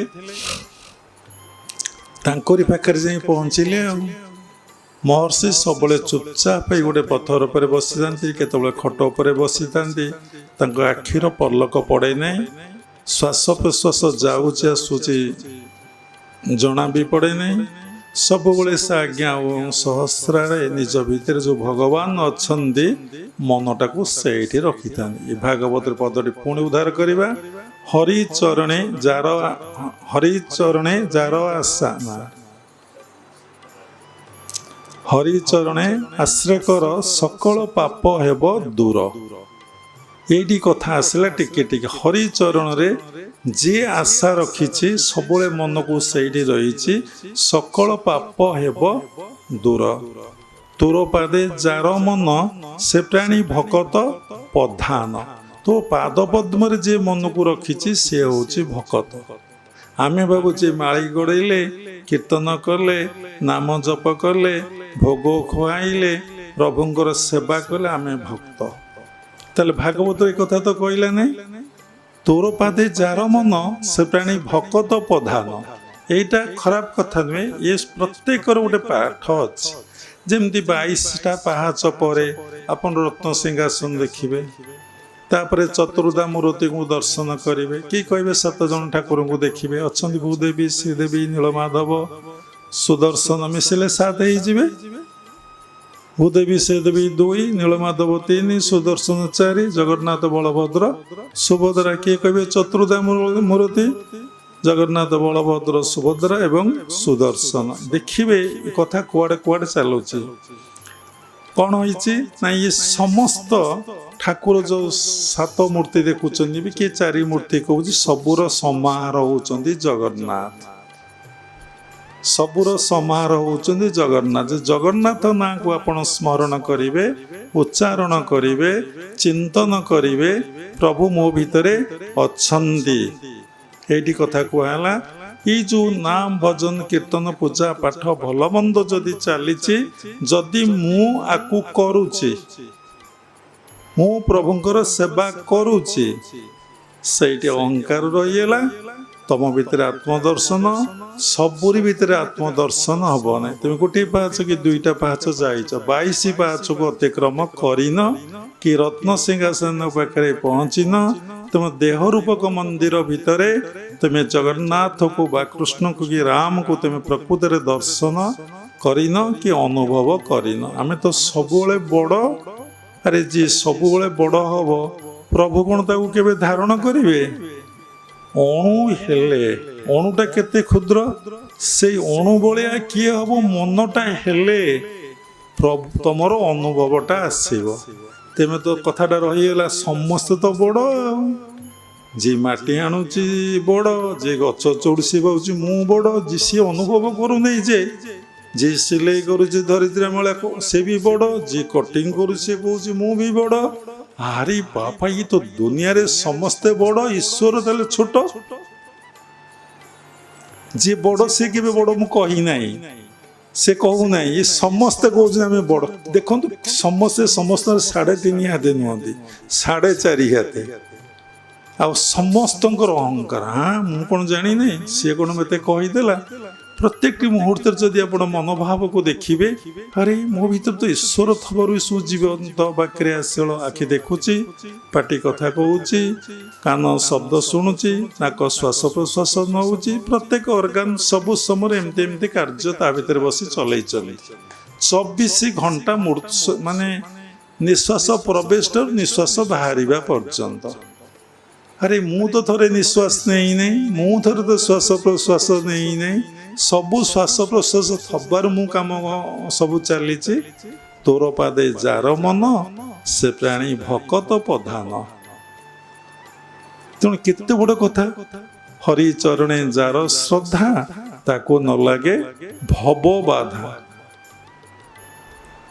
ତେଣୁ କେତେ ବଡ଼ କଥା। ତେଣୁ ଆମେ ସବୁବେଳେ ହରିଚରଣେ ଆଶ୍ରୟ କର ସକଳ ପାପ ହେବ ଦୂର। ତାହେଲେ ହରିଚରଣକୁ ଯଦି ଆମେ ଆଶ୍ରୟ କରିବା, ତାହେଲେ ଆମର ପାପ ହେବ ନାହିଁ। ତାହେଲେ ହରି ଆମ ଭିତରେ ଅଛନ୍ତି, ବାହାରେ ବି ଅଛନ୍ତି। ଆମେ ଆଗ ଭିତରେ ନ ଦେଖିକି ବାହାରୁ କେମିତି ଦେଖିବା? ପାଖରେ ଥିବା ବସ୍ତୁକୁ ଯଦି ଆମେ ନ ଦେଖିପାରୁଛେ, ପାଖରେ ବସୁଥିବା ଲୋକକୁ ଯଦି ଦେଖିପାରୁନେ, ଦୂରରେ ଥିବା ବସ୍ତୁ ଲୋକକୁ ଆମେ କିଭଳି ଭାବରେ ଦେଖିପାରିବା? ଏହା କ'ଣ ସମ୍ଭବ? କେମିତି ସମ୍ଭବ ହବ? ମୋର ଦୃଷ୍ଟି ଦୋଷ ଅଛି ବୋଲି ମୋ ପାଖରେ ଥିବା ଦେଖିପାରୁନି, ମୋ ଆଖି ଖରାପ ଅଛି। ଯଦି ମୋର ଆଖି ଖରାପ ଅଛି, ପାଖ ବସ୍ତୁକୁ ବା ବ୍ୟକ୍ତିକୁ ଦେଖିପାରିଲିନି, ତାହେଲେ ଦୂରରେ ଥିବା ବସ୍ତୁ ବ୍ୟକ୍ତିକି ମୁଁ କେମିତି ଦେଖିବି? ସେ ଲାଗି ଆଇ ଟେଷ୍ଟ କରାହେଉଛି, ଚଷମା ଲଗା ହେଉଛି। ସେଇ ଚଷମା ଲଗେଇଲେ ପାଖ ବସ୍ତୁ ବି ଦେଖାଯିବ, ଦୂର ବସ୍ତୁ ବି ଦେଖାଯିବ। ତେଣୁ କୋଉ ଚଷମା? ନା ଜ୍ଞାନର ଚଷମା, ଜ୍ଞାନ ଭକ୍ତିର ଚଷମା ଯଦି ଲଗେଇବେ ତାହେଲେ ତମକୁ ଦେଖାଯିବ, ଭିତରେ ଦେଖାଯିବ, ବାହାରେ ଦେଖାଯିବ। ତେଣୁ ହରିଚରଣେ ଆଶ୍ରୟ କର, ସକଳ ପାପ ହବ ଦୂର। ଆମର କଥା ପଡ଼ିଛି, ଆମେ ପାପ କରୁଛେ, ପାପକୁ ଆମେ କେମିତି ଦୂରେଇ ଦେବା? ସେ ପାପ ଦୂର ହେଇଯିବ, ମନକୁ ମନ ଦୂର ହେଇଯିବ। କେମିତି? ଏକ୍ସାମ୍ପଲ, ଆଲୋକ ଆସିଲା, ଅନ୍ଧକାର ପଳେଇଲା। ଏସି ଲାଗିଲା, ଆମ ସମସ୍ତଙ୍କୁ ଥଣ୍ଡା ଲାଗିଲା, ଗରମ ପଳେଇଲା। ଯଦି ହରିଚରଣେ ଆମେ ଆଶ୍ରୟ କରିବା, ସକଳ ପାପ ହବ ଦୂର। ତାହେଲେ ହରିଚରଣଟା କୋଉଠି? ସେଇ କଥା କାହାକୁ କହିବ? ନା ଯେ ଗୁରୁ ତତ୍ତ୍ୱରେ ଗୋଚର, ଶିର ମଣ୍ଡିବ ତା ପୟର। ଯେ ଗୁରୁ ତତ୍ତ୍ୱରେ ଗୋଚର। ଭଗବାନ ଯଦି ସର୍ବତ୍ର, ଶେଷଟିଏ ପଚାରିବା କଥା, ଆରେ ଯଦି ଭଗବାନ ସର୍ବତ୍ର ବିଦ୍ୟମାନ, ତାହେଲେ ଗୁରୁଦେବ ମୁଁ ଭଗବାନଙ୍କୁ ଖୋଜିବି କାହିଁକି? ରମଣ ମହର୍ଷି କଥା ରହିଲା। ଲୋକଟି କ'ଣ କଲା? ବୁଲି ବୁଲି ମହର୍ଷିଙ୍କ ଆଶ୍ରମରେ ପହଞ୍ଚିଲା। ଦେଖିଲା ମହର୍ଷିଙ୍କ ପାଖକୁ ବହୁତ ଲୋକ ଦେଶ ବିଦେଶରୁ ଆସୁଛନ୍ତି। ଇଏ ବାବାଜୀ ଜଣକ କ'ଣ କରୁଛି ନା ଚୁପଚାପ ବସିକି ସମସ୍ତଙ୍କୁ ଦେଖୁଛି, କିଛି କାହାକୁ କହୁନାହିଁ, ଆଖିର ପଲକ ପଡ଼ୁନାହିଁ ଏବଂ ସେ ନିଶ୍ଚଳ ଅବସ୍ଥାରେ ବସିଛନ୍ତି, ଦେଖୁଛନ୍ତି। କେତେବେଳେ ପଦେ ପଦେ କଥା ତାମିଲ ଭାଷାରେ କହୁଛନ୍ତି, ଟ୍ରାନ୍ସଲେଟର ପାଖରେ ଅଛନ୍ତି, ବିଭିନ୍ନ ୱାର୍ଲଡରୁ ଲୋକ ଆଉଛନ୍ତି, ସେ ତାଙ୍କୁ କହିଦେଉଛନ୍ତି। ମହର୍ଷି ଏଇ କଥା କହିଲେ ଆପଣଙ୍କୁ। ଏମିତି କିଏ ମାସକରେ, କିଏ 2 ମାସକରେ, କିଏ 15 ଦିନରେ ଉତ୍ତର ପାଆନ୍ତି। ଏଇ ବାବୁ ଜଣ ଯିଏ ଭଗବାନଙ୍କୁ ଖୋଜୁଥିଲେ, ସେ କ'ଣ କଲେ? ମାସଟେ ଅପେକ୍ଷା କଲେ, ଉତ୍ତର ପାଇଲେନି। ମନର ବ୍ୟାକୁଳତା ବୃଦ୍ଧି ପାଇଲା। ଆରେ ଇଏ ବି ନୁହନ୍ତି, ଇଏ ବି ଆନ୍ସର ଜାଣିନାହାନ୍ତି ଭଗବାନ କୋଉଠି ଅଛନ୍ତି, ତାଙ୍କ ଆଡ୍ରେସ କ'ଣ, କେମିତି ଯିବା ତାଙ୍କ ପାଖକୁ। ଯୋଉନ ମୁଣ୍ଡିଆ ମାରି ଭାବିଲା ଆଜି ଇଏ ଗଙ୍ଗା ବାବାଜୀଟି ବସିଛି, କିଛି କହୁନାହିଁ, ରସିକହୀନ, ଆକୁ ମୁଣ୍ଡିଆଟେ ମାରି ମୁଁ ଏବେ ଚାଲିଯିବି। ଯେତେବେଳେ ପ୍ରଣାମ କରି ଉଠନ୍ତି, ମହର୍ଷି ତାଙ୍କ ଭାଷାରେ କହିଲେ, ତୁମେ ଭଗବାନଙ୍କୁ ଖୋଜୁଛ, ସେଇଥିପାଇଁ ଆଶ୍ରମକୁ ଆସିଥିଲ। ତୁମେ ଅନୁଭବ କର, ଆଜିଠାରୁ ତୁମେ ଭଗବାନ। ସେତିକିରେ ସେ କାନ୍ଦି ପକାଇଲେ। ଏତେ ଦିନ ପରେ ଆନ୍ସର ମିଳିଲା, ସତରେ ମୁଁ ସେଇ ଭଗବାନ, ମୁଁ ସେଇ ଆତ୍ମା। ଏଇ କଥା ତ କେହି କହିନାହାନ୍ତି। We feel you are God.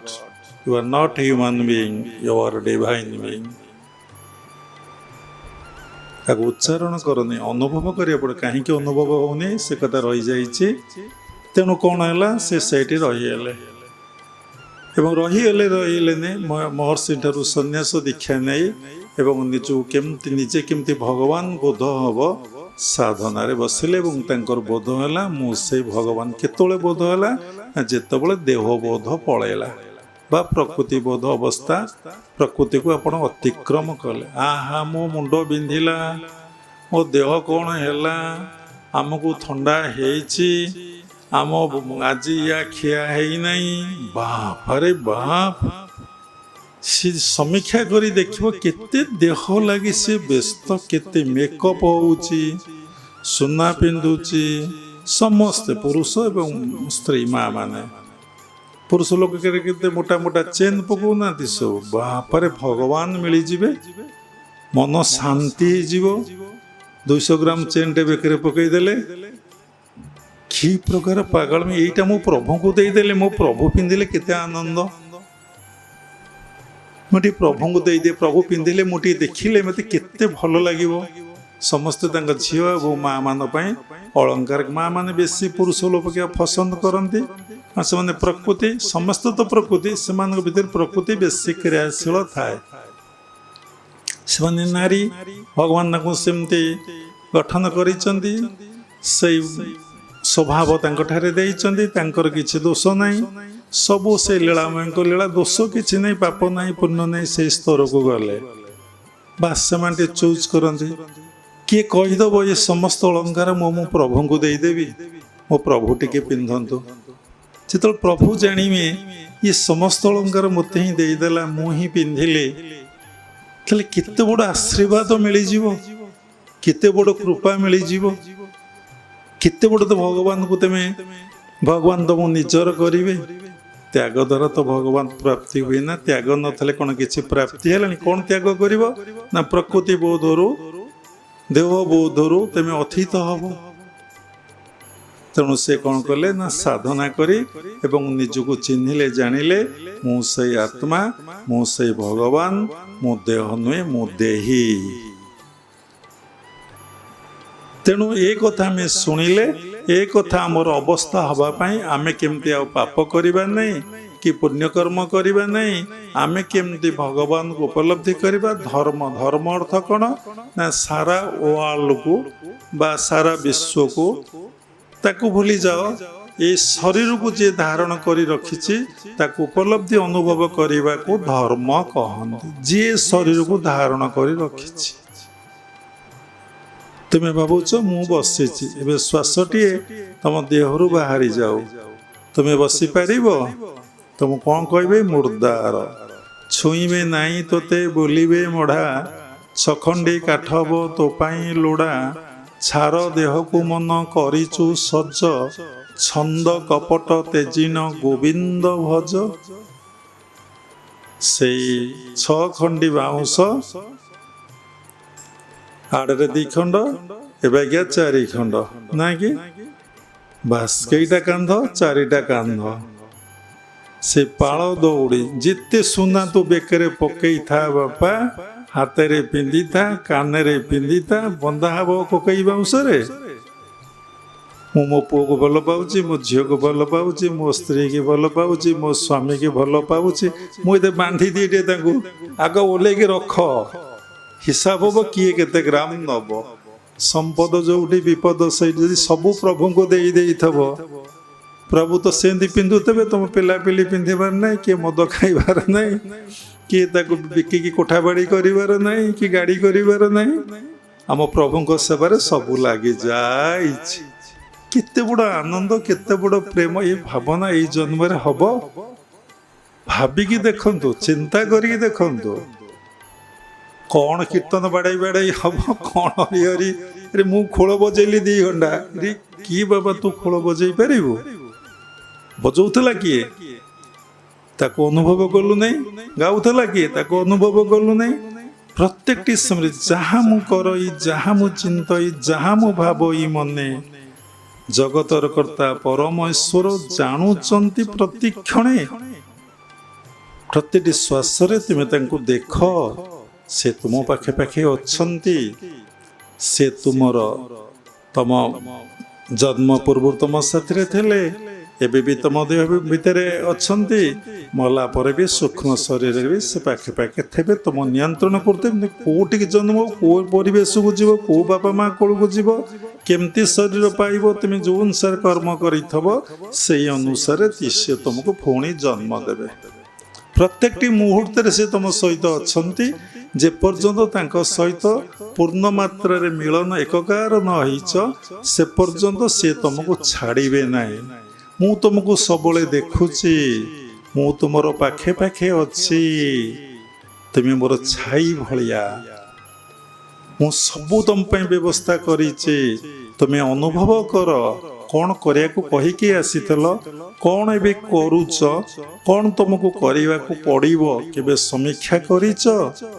ଗୁରୁଙ୍କ ଠାରୁ ଏ ଜ୍ଞାନ ପ୍ରାପ୍ତି ପରେ ସେ ଅବସ୍ଥା ପାଇଁ ତୁମେ କେବେ କ'ଣ ସାଧନା କରୁଛ? ପୁଣି ଭଗବାନଙ୍କୁ ମୁଁ ପଚାରିବି, ଭଗବାନ ମୋତେ ଉତ୍ତର ଦେବେ, ମୁଁ କ'ଣ କରିବି? ଆରେ ଭଗବାନଙ୍କୁ ତୁ ଉତ୍ତର ଦେଇକି ଆଇଛୁ, ପୁଣି ଭଗବାନଙ୍କୁ ପଚାରିକି ଉତ୍ତର କ'ଣ ଖୋଜୁଛୁ? ବୁଝିପାରୁଛୁ? ଅନେକ ଶିଷ୍ୟ ଭକ୍ତଙ୍କର ଏ ଭ୍ରାନ୍ତ ଧାରଣା। ତୁ ବା କହିଛୁ ପ୍ରଭୁ, ଯଦି ମର୍ତ୍ତ୍ୟମଣ୍ଡଳେ ହୋଇବି ଜନମ, ତୋ ନାମ ଗାଉଥିବି ସୁମରି, ବଡ଼ ମାୟାବୀ ଜୀବନ ହୁଏ କାହାରି, ଦିନେ ନଭ ଯୋ ରାମ କୃଷ୍ଣ ଶ୍ରୀ ହରି।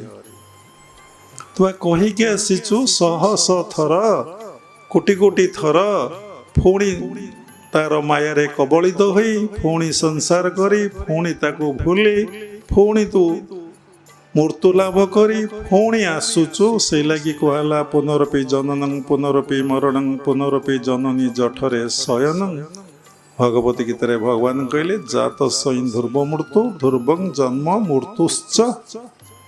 ଜନ୍ମ ହେଲେ ମୃତ୍ୟୁ ନିଶ୍ଚିନ୍ତ, ମୃତ୍ୟୁ ହେଲେ ଜନ୍ମ ନିଶ୍ଚିନ୍ତ। ଭଗବତ ଗୀତାରେ ଦ୍ୱିତୀୟ ଅଧ୍ୟାୟରେ ଲେଖା ଜାତ ସଇଁ ଧ୍ରୁବ ମୃତ୍ୟୁ ଧ୍ରୁବଂ ଜନ୍ମ ମୃତ୍ୟୁଶ୍ଚ। ଯେତେ ଜନ୍ମ ହବ ସେତେ ଦୁଃଖ ଯନ୍ତ୍ରଣା କଷ୍ଟ ପାଇବ। ସୁଖ ଆଉ ଶାନ୍ତି ସମସ୍ତେ କ'ଣ ସବୁ ଜିନିଷ ପାଇପାରୁଛନ୍ତି? ଶାନ୍ତି କ'ଣ ଆସିବ? ପିସ୍ଟା ତମ ଭିତରେ, ପିସ୍ଟା କୋଉଠି ନାହିଁ। ସୁଖଟା ବି ତମ ଭିତରେ, ସୁଖଟା ବି କୋଉଠି ନାହିଁ। ତମର ଭ୍ରାନ୍ତ ଧାରଣା, ତମ ଯେଉଁ ପୁଅ ପାଖରେ ସୁଖ, ସ୍ତ୍ରୀ ପାଖରେ ସୁଖ, ବସ୍ତୁରେ ସୁଖ।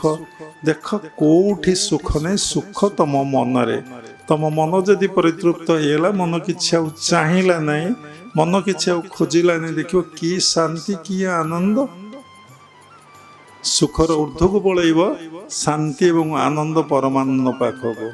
ମଣିଷ କିଛି ଚାହୁଁନି, କେବଳ ତାକୁ ଭଲ ପାଇ ବସିଛି। କୋଉଠି ନା ତା ପାଦ ପଦ୍ମଟା କୋଉଠି କଥା ରହିଛି ସେଇଠି। ଏବଂ ଯେମିତି ପାଦ ପଦ୍ମରେ ମନ ରଖିଲେ କ'ଣ ହବ ନା ଆଉ ପାପ ହବ ନାହିଁ। ତେଣୁ କେମିତି ତୋର ପାଦେ ଯାର ମନ, ସେ ପ୍ରାଣୀ ଭକତ ପ୍ରଧାନ। ହରି ଚରଣେ ଯାର ଶ୍ରଦ୍ଧା, ତାକୁ ନ ଲାଗେ ଭବ ବାଧା। ଆଉ ପଦଟି କ'ଣ?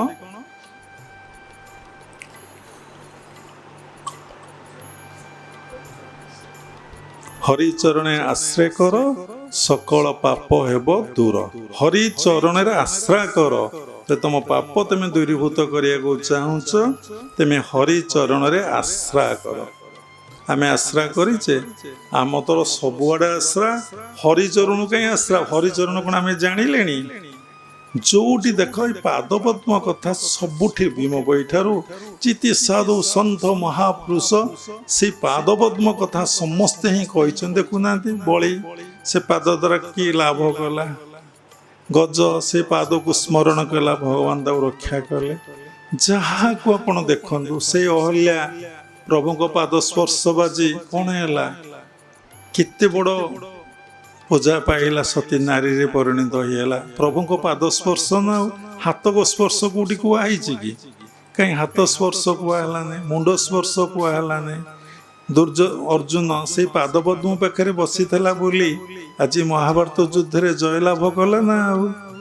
ଯାହାକୁ ଆପଣ ଦେଖନ୍ତୁ ସମସ୍ତେ ତା ପାଦ ପଦ୍ମକୁ ଚିନ୍ତା କରିଛନ୍ତି, ପୁଣି ତାର ପାଦ ନାହିଁ, ପାଦ ପାଣି ନାହିଁ, ତାକୁ ଧରିବ କି? ଆରେ ପାଦ ନାହିଁ, ସେ ପୁଣି ଚାଲୁଛି କେମିତି, ପୁଣି ଯାଉଛି କେମିତି, ଭକ୍ତମାନଙ୍କୁ ରକ୍ଷା କରୁଛି କେମିତି, ଭକ୍ତଙ୍କ ଘରକୁ ଯାଉଛି କେମିତି? କରାମ ବାଇ ଖେଚୁଡ଼ି କରୁଥିଲେ, ସେ ଯାଇ ଖାଉଥିଲେ, ତାହେଲେ ତାଙ୍କ ପାଦ ନଥିଲା, ସେ ଗଲେ କେମିତି? କ'ଣ ବଡ଼ ଦାଣ୍ଡରେ ଗୁରୁଣ୍ଡି ଗୁରୁଣ୍ଡି ମାନେ ଗଡ଼ି ଗଡ଼ି ଗଡ଼ି ଗଡ଼ିକି ଯାଉଥିଲେ? ତେଣୁ ଭଗବାନଙ୍କର ପାଦ ଅଛି, ଯିଏ ଭକ୍ତ ସେ ଦେଖିପାରେ। ଆଉ ସବୁ ହାତ ଅଛି, ନାକ ଅଛି, ପାଟି ଅଛି, ସବୁ ତାଙ୍କର ଅଛି। ଆପଣ ମୀରାକୁ ଦେଖନ୍ତୁ, ତାଙ୍କ ପାଦ ପଦ୍ମ। ଯାହାଙ୍କୁ ବାଳିକି ଦେଖନ୍ତୁ, ମୀରାକୁ ଦେଖନ୍ତୁ, ସୁଗ୍ରୀବକୁ ଦେଖନ୍ତୁ, ବିଭୀଷଣକୁ ଦେଖନ୍ତୁ, ଯେଉଁମାନେ ତାଙ୍କୁ ପାଇଛନ୍ତି କେବଳ ତା ପାଦ ପଦ୍ମକୁ ଚିନ୍ତା କରି। ତେଣୁ କ୍ରିୟା ଯୋଗ ପରମ୍ପରାରେ କୁହାହେଇଛି, ସବୁଠି ବି କୁହାହେଇଛି। ତେଣୁ ତାର ପାଦ ପଦ୍ମ ହେଉଛି ଆପଣଙ୍କର ଶ୍ୱାସ ପ୍ରଶ୍ୱାସ। ହରି ଚରଣେ ଆଶ୍ରୟ କର, ସକଳ ପାପ ହେବ ଦୂର। ତେଣୁ ଚରଣରେ ଯଦି ଆମେ ଆଶ୍ରୟ କରିବା, ଆମେ ଶ୍ୱାସ ପ୍ରଶ୍ୱାସରେ ଗୋଟାଏ ଦିନରେ କେତେ ଥର ମନକୁ ରଖିଛେ। ଯେଉଁ ଶ୍ୱାସ ପ୍ରଶ୍ୱାସରେ ଆପଣଙ୍କର ଭଜନ ଚାଲିଛି, ସୋହଂ ଭଜନ ଦିନକୁ 21,600 ଥର ଆମେ କେତେ ଥର ନିଶ୍ଚଳରେ ବସି ଦେଖୁଛେ। ପୁଣି ପାଦଟା କୋଉଠି ହେଲା ନା ଶରୀରଟା ଗୋଟେ ଓଲଟ ବୃକ୍ଷ, ଓଲଟ ବୃକ୍ଷ ହେଲେ ଭଗବାନଙ୍କ ପାଦଟା କୋଉଠି ହବ? ସହସ୍ରା। ଯୋଉଠି ପିଲାର ଦୁଃଖୀ ସ୍ଥାନ, ଯୋଉ ଗୋଟେ ବ୍ରହ୍ମରନ୍ଧ୍ର ଯାହାକୁ କୁହାଯାଏ, ଯୋଉ ଗୋଟେ ବ୍ରହ୍ମ ପ୍ରବେଶ କରିଛି ଶରୀର ଭିତରେ, ସେଇଟା ତାଙ୍କର ହେଲା ପାଦ ପଦ୍ମ। ସେଇ ପାଦ ପଦ୍ମକୁ ଯିଏ ରଙ୍ଗା ଅଧରକୁ ଯିଏ ମନ ନେଇ ପାରୁଛି, ସକଳ ପାପ ହେବ ଦୂର। ହରି ଚରଣୀ ଯାର ମନ, ସେ ପ୍ରାଣୀ ଭକତ ପ୍ରଧାନ। ଭକ୍ତ କିଏ? ନା ତା ଚରଣକୁ ଯିଏ ମନ ରଖିଛି। ପୁଣି ଭାଗବତରେ କହିଛି କଣ ନା, ଶରଣ ପଶ ମୋର ପାଦେ, ନଡର ବିଷୟା ବିଷାଦେ। ଆକୁ ବୁଝିଲେ କୁଆଡେ ମୋର ଚରଣ ଯିଏ ଚିନ୍ତଇ, ସଂସାରେ ତାର ଭୟ ନାହିଁ। କରିକି ଦେଖ ତା ଚରଣ ଚିନ୍ତା କରି। ଶ୍ୱାସରେ ସକାଳେ ଘଣ୍ଟାଟେ, ରାତିରେ 2 ଘଣ୍ଟା 3 ଘଣ୍ଟା ରଖିକି ମାସଟେ ଦେଖିଲ କେମିତି ଲାଗୁଛି, କେତେ ସ୍ଥିର, କେତେ ଶାନ୍ତ, ଟିକେ ଭୟ ଆସିବ ନାହିଁ। ପ୍ରକୃତି କବଳରୁ ମଣିଷ ଭୟ, ପ୍ରକୃତି ବୋଧରୁ ମଣିଷ ଭୟ କରେ। ଯେତେବେଳେ ତାର ଆତ୍ମବୋଧ ଆସିଲା, ଅଟୋମେଟିକ କଣ ହବ ନା, ଭୟ ଭ୍ୟାନିଶ କରିଯିବ, କିଛି ଭୟ ରହିବନି। ସୋ ମୋଟ ସେ ଝଡ଼ି ପଡ଼ିବ। ଯେମିତି ଗଛରେ ଫଳ ପାଚିଲେ ଝଡ଼ି ପଡ଼େ ଏବଂ ପତ୍ର ପାଚିଲେ ଝଡ଼ି ପଡ଼େ, ସେଇଭଳି ମନକୁ ମନ ଯେତେ ତୁମର ଆତ୍ମସ୍ଥ ହେବ, ଆତ୍ମବୋଧ ଅବସ୍ଥା ଆସିବ, ତମ ପ୍ରକୃତି ବୋଧ ଅବସ୍ଥା ଧୀରେ ଧୀରେ ନିବୃତ୍ତି ହେଇଯିବ, ଭୟ ପଳେଇବ। କେତେ ଥର ଆମେ ତା ଶ୍ୱାସ ପ୍ରଶ୍ୱାସରେ ମନେ ରଖିଲେ ଭକତ ହବା, ଶ୍ୱାସ ପ୍ରଶ୍ୱାସରେ ମନେ ରଖିଲେ ଆମର ପାପ କଣ ହବ ନା, ଦୂରେଇ ଯିବ, ଦୂରେଇ ଯିବ, ସେ ପଳେଇବ,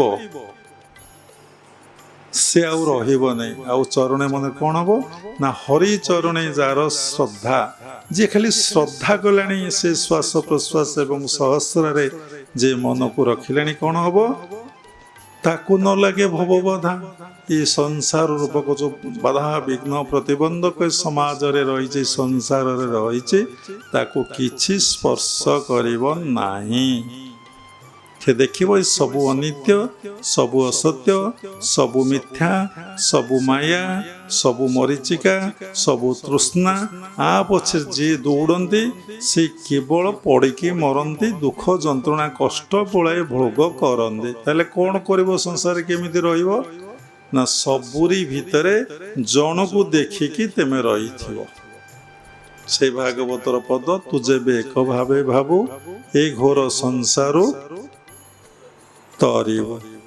ତେଣୁ ଭାବନାକୁ ଶୁଦ୍ଧ କର, ପବିତ୍ର କର, ନିର୍ମଳ। କୌଣସି ନେଗେଟିଭ ଥଟ୍ସ ମାଇଣ୍ଡରେ ରହିବନି। ଯଦି ସବୁର ଭିତରେ ତୁମେ ଭଗବାନଙ୍କୁ ଦେଖିବ, ନିର୍ମଳ ଯଦି କରିଦେବ, ତାହେଲେ ତୁମେ କ'ଣ ପାଇବ ନା, ଆନନ୍ଦ ପାଇବ।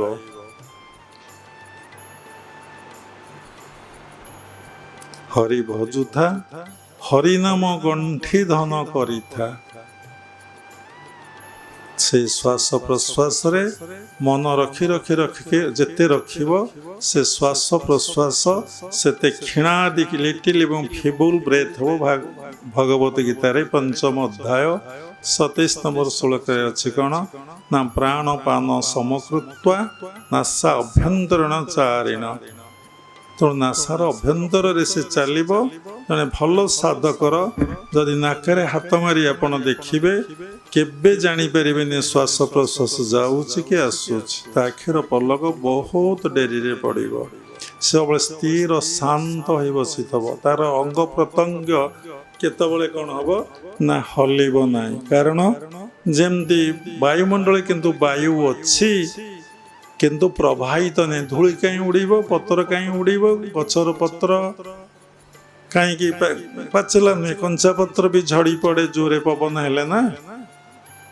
ଯଦି ପବନ କିନ୍ତୁ ଅଛି, କିନ୍ତୁ ପ୍ରବାହିତ ହେଉନି। ଆମେ ଥରେ ଥରେ କହୁ, ଆହା ଆଜି କ'ଣ ଟିକେ ପବନ ନାହିଁ, ପୁରା ନିଶବ୍ଦ ହେଇଯାଇଛି। ନିଶବ୍ଦ, ନିଶବ୍ଦ ଘରେ ନାମ ସଂକୀର୍ତ୍ତନ, ଶବଦରେ ନାହିଁ ହରି ଭର୍ଜନ। ନିଶବ୍ଦ ହେଲେ ଶ୍ୱାସ ପ୍ରଶ୍ୱାସ ଯେତେବେଳେ ସ୍ଥିର ଶାନ୍ତ ହେଇଯିବ, ନିଶବ୍ଦ ହବ, ତୁମେ ତୁମ ଭିତରେ ଭଜନକୁ ଶୁଣିବ। କେଉଁ ଭଜନ ନା, ଯେଉଁ ଶ୍ୱାସ ପ୍ରଶ୍ୱାସରେ ଯେଉଁ ଭଜନ ଚାଲିଛି।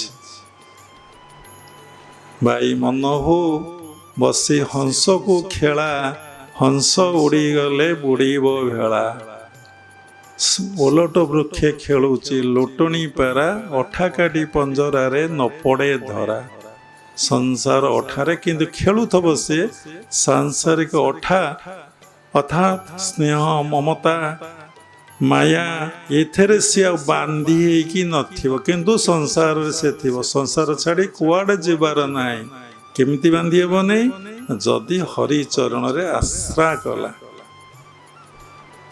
ତେଣୁ ସବୁବେଳେ ଶ୍ୱାସ ପ୍ରଶ୍ୱାସରେ କୁହାଯାଇଛି yoga means control of the breath. ଶ୍ୱାସ ପ୍ରଶ୍ୱାସର ନିୟନ୍ତ୍ରଣକୁ ହିଁ ଯୋଗ କହନ୍ତି। ଯୋଗ ଅର୍ଥ ଯୁକ୍ତ ହେବା, ଏକତ୍ର ହେବା, ଏକ ହେବା। ଇ ଯୋଗ ଶାସ୍ତ୍ରରେ ଏକରେ ଏକ ମିଶିଲେ ସେଇ ଏକ, ଏକରେ ଏକ ମିଶିଲେ ଦୁଇ ନୁହେଁ। ଜୀବାତ୍ମା ପରମାତ୍ମା ଭିନ୍ନ ବୋଧ ହେଉଛି। ଯେତେବେଳେ ଦେଖିବେ ଯିଏ ଜୀବ ସେଇ ପରମ, ଯିଏ ପରମ ସେଇ ଜୀବ, ଯେତେବେଳେ ତୁମର ବୋଧ ହେଇଗଲା ତମ ଭିତରେ ଭ୍ରାନ୍ତି ପଳେଇଲା। ତତ୍ତ୍ୱ ବୁଝିଲେ ତ୍ରୁଟି ଭ୍ରାନ୍ତି ଭବ ସାଗରୁ ତରି ଯାଆନ୍ତି। ପ୍ରତ୍ୟେକ କ୍ଷେତ୍ରରେ ଆପଣଙ୍କୁ ଭ୍ରାନ୍ତି। ଆପଣ ଅଯୁକ ଯେଉଁମାନେ ଏ ଜ୍ଞାନ ଲାଭ ନକୁନା, ଏଇଟା ତ ପଦ୍ମ ଫୁଲ, ଏ ବାବାଙ୍କ ମୁଣ୍ଡ ଦୋଷ, ଏଇଟା କେମିତି କହୁଛନ୍ତି ଭଗବାନ। ଆଉ ସାଇଣ୍ଟିଫିକ୍ ଆନାଲିସିସ୍ କଲେ ଦେଖିବେ ଭଗବାନ ପାଖରେ ଆପଣ ପହଞ୍ଚିବେ। ଏ ମାଇକ୍ରୋଫୋନ୍ ଆକୁ କହୁଛନ୍ତି ଭଗବାନ। ଦେଖନ୍ତୁ କେତେ ଗୁଡ଼େ ଦର୍ଶନ ଭକ୍ତ ପ୍ରହ୍ଲାଦ କେମିତି ଜାଣିଥିଲେ ସବୁଠି ଭଗବାନ, ନା ସବୁଠି ଭଗବାନ। ଏ ଖମ୍ବରେ ବି ଭଗବାନ, ଏ ଖମ୍ବରେ ବି ଭଗବାନ। ଖମ୍ବକୁ ସେ ହାଣିଲା ନା। ମୀରା ଦେଖିଲେ ସବୁରି ଭିତରେ ଭଗବାନ, ବିଷ ଭିତରେ ବି ଭଗବାନ। ତାଙ୍କୁ କୁହାଗଲା ଏଟା ଅଜଗର ଯେଉଁ ବିଷଧର ସର୍ପର ସର୍ପ ଯେଉଁ ଗରଳ ପ୍ରସ୍ତୁତ କରାହେଇଛି, ସେ ସମର୍ପଣ କଲେ ସବୁ ଭଗବାନ। ତେଣୁ ଏଠି କ'ଣ କୁହାହେଉଛି ନା ତମେ ଭାବନା ଭାବ, ତମେ ଚିନ୍ତା କର, ତମେ ଭାବ ବସିକି ସତରେ ସମସ୍ତେ ଭଗବାନ। କାହିଁକି ବୋଧ ହେଉନି, କାହିଁକି ଅନୁଭବ ହେଉନି, କାହିଁକି ମୋର ଚିନ୍ତନ ହେଉନି, ମୋର ଭିନ୍ନ ଭିନ୍ନ କାହିଁକି ବୋଧ ହେଉଛି, ମୋ ଭିତରେ କାହିଁକି ଏତେ ଘୃଣା ଭାବ ଆସୁଛି, କାହିଁକି ବିକାର ଆସୁଛି, କାହିଁକି ମୋ ଭିତରେ ଏତେ ଅସ୍ମିତା ଭାବ ହିଁ ରହୁଛି, ଭିନ୍ନ ଭିନ୍ନ କାହିଁକି ମୋ ଭିତରେ ବୋଧ ହେଉଛି। କେଉଁ ଦିନ ମୋ ଭିତରେ ସେଇ ଏକ ବୋଧ ହେବ, ମୁଁ ସେ ମୁଁ, ମୋ ଭିତରେ ସେ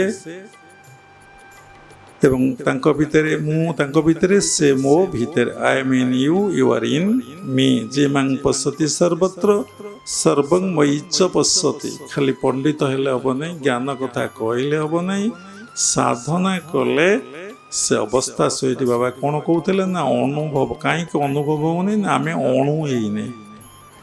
କିଏ ଆମର ଅନୁଭବ ନା ମନଟା ଏକଦମ କ୍ଷୁଦ୍ର ଆଦି କ୍ଷୁଦ୍ର ହେଲେ, ଏକଦମ ହାଲକା ହେଲେ, ଏକଦମ ଛୋଟିଆଟେ ହେଇଗଲେ, ତାହେଲେ କ'ଣ ହେବ ନା ତାଙ୍କ ପାଖକୁ ଯାଇପାରିବ।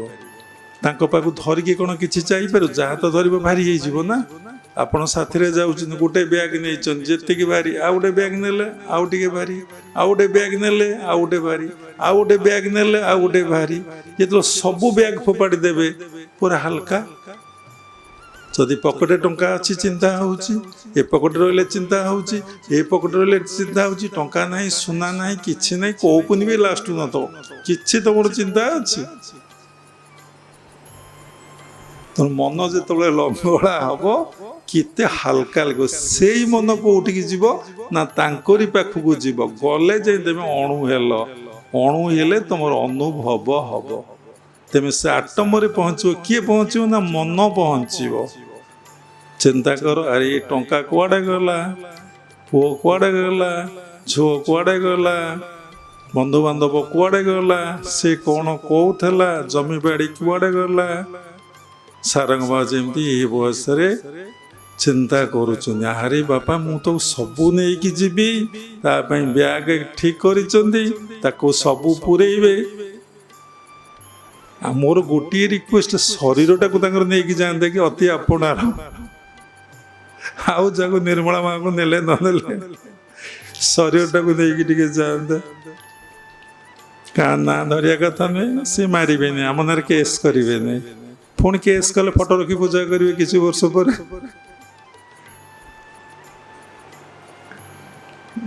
ଯାହାଙ୍କୁ ଭଲ ପାଆନ୍ତି ଗୁରୁ ତାଙ୍କୁ ମାଡ଼ ଦିଅନ୍ତି। କାହିଁକି? ସେ ଦିନକୁ ଦିନ କ'ଣ ହେବେ ନା ପରଫେକ୍ଟ ହେବେ। ଯେତେ ବାଡ଼ିଆ ଖାଇବେ ସେତେ ମଳି ବାହାରିବ ନା। ଆଉ ଲୁଗାଟାକୁ ଆପଣ ଯେତେ କାଚିବେ ସାବୁନ ଲଗେଇ ସେତେ ଫେଣ ବାହାରିବ। ଯେତେବେଳେ ସଫା ଫେଣ ବାହାରିବ ଧୋଇକି ଶୁଖେଇଦେବେ, ଆଉ କ'ଣ କଚା ହେବ? ଯେତେବେଳେ ଶୁଦ୍ଧ ପବିତ୍ର ଶିଷ୍ୟ ହେଇଯିବ ଗୁରୁ ଆଉ କହିବେନି, ସମସ୍ତଙ୍କୁ କହିବେନି। ଯିଏ ପାଠ ପଢ଼େ ସେ ପରୀକ୍ଷା ଦିଏ, ଯିଏ ପାଠ ନ ପଢ଼େ ସେ କ'ଣ ପରୀକ୍ଷା ଦେବ? ତାକୁ କାହିଁ ଗୁରୁ କହିବାକୁ ଯିବେ? ଯିଏ କମ୍ ମାର୍କ ରଖିଛି ପାଠ ପଢ଼ି ପରୀକ୍ଷା ଦିଏ କହିବି ନାହିଁ ରେ ବା ଆଉ ଟିକେ ଭଲ କି ପାଠ ପଢ଼, ଆଉ ଟିକେ ଭଲ ନମ୍ବର ରଖ। ସେଥିପାଇଁ ତୁମ ପ୍ରୟାସ କରିବାକୁ ପଡ଼ିବ। ଆମେ କ'ଣ କରିବା ନା ପ୍ରତ୍ୟେକ ଦିନ ସାଧନା କରିବା। ଆମେ ଯେମିତି ଦେଖୁଛୁ ଆମ ଧନ କେତେ ବଢ଼ିଛି, ଜମି କେତେ ବଢ଼ିଛି, ଆମର ପିଲା ଛୁଆ କେତେ ବଢ଼ିଛନ୍ତି, ଆମ ନାତି ନାତୁଣୀ କେତେ ହେଲେଣି, ଯେ ଆମେ ସବୁ ସମୀକ୍ଷା କରି ଆମେ ସବୁ ବଢ଼େଇ ଚାଲିଛେ, କମଉନେ କିଛି। ଏଣେ ଯୋଗ କରୁଛେ ଚିତ୍ତବୃତ୍ତି ନିରୋଧ।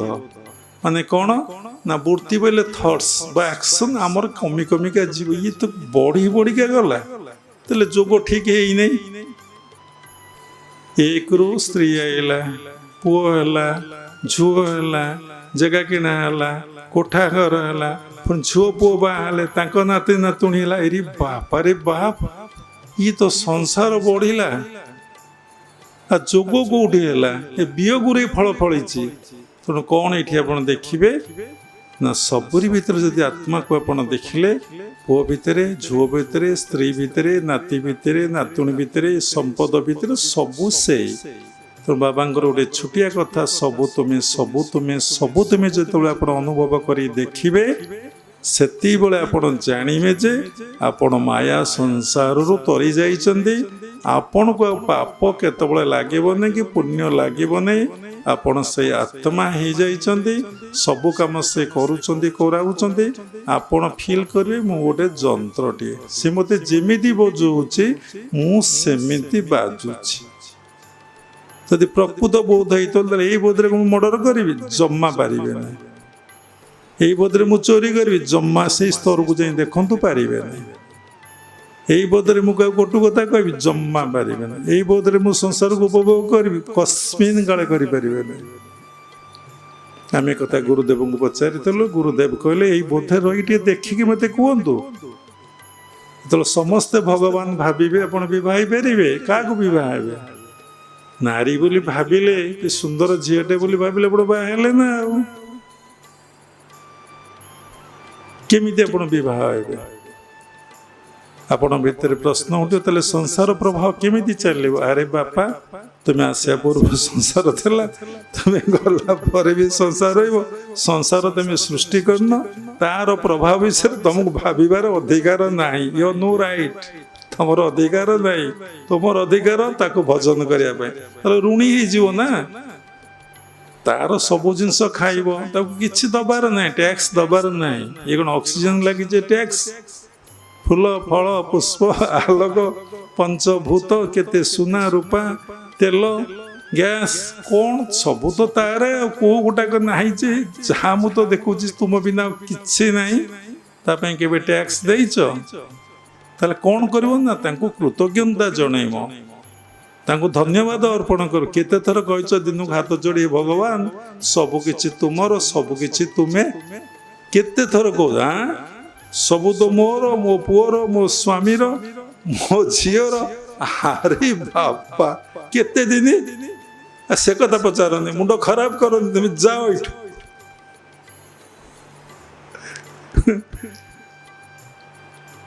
ଯେତେବେଳେ ମଣିଷ ଭିତରେ ଅଜ୍ଞାନତା ଥବ, ଅହଙ୍କାର ଥବ, ଗର୍ବ ଦମ୍ଭ ଅସ୍ମିତା ଥବ, ତାକୁ ଜ୍ଞାନ ରାଜ୍ୟର କଥା ଆଦୌ ଭଲ ଲାଗିବ ନାହିଁ। ସେ ଶୁଣିବ ନାହିଁ, ସେ ରେସ୍ପଣ୍ଡ କରିବ ନାହିଁ। ତମକୁ ଗାଳି ଗୁଲଜ କରି ମାଡ଼ ଦବ, ମାଡ଼ ଖାଇକି ଆସିବ। ତେଣୁ ମହତକୁ ସିନା ମହତ ଚିହ୍ନଇ ଇତର ତହିଁକି ଅନ୍ଧ।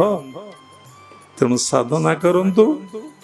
ହରି ଚରଣେ ଯାର ଶ୍ରଦ୍ଧା, ତାକୁ ନ ଲାଗେ ଭବବାଦା। ତୋର ପାଦେ ଯାର ମନ, ସେ ପ୍ରାଣୀ ଭକତ ପ୍ରଧାନ। କେତେବେଳେ ଭକତ?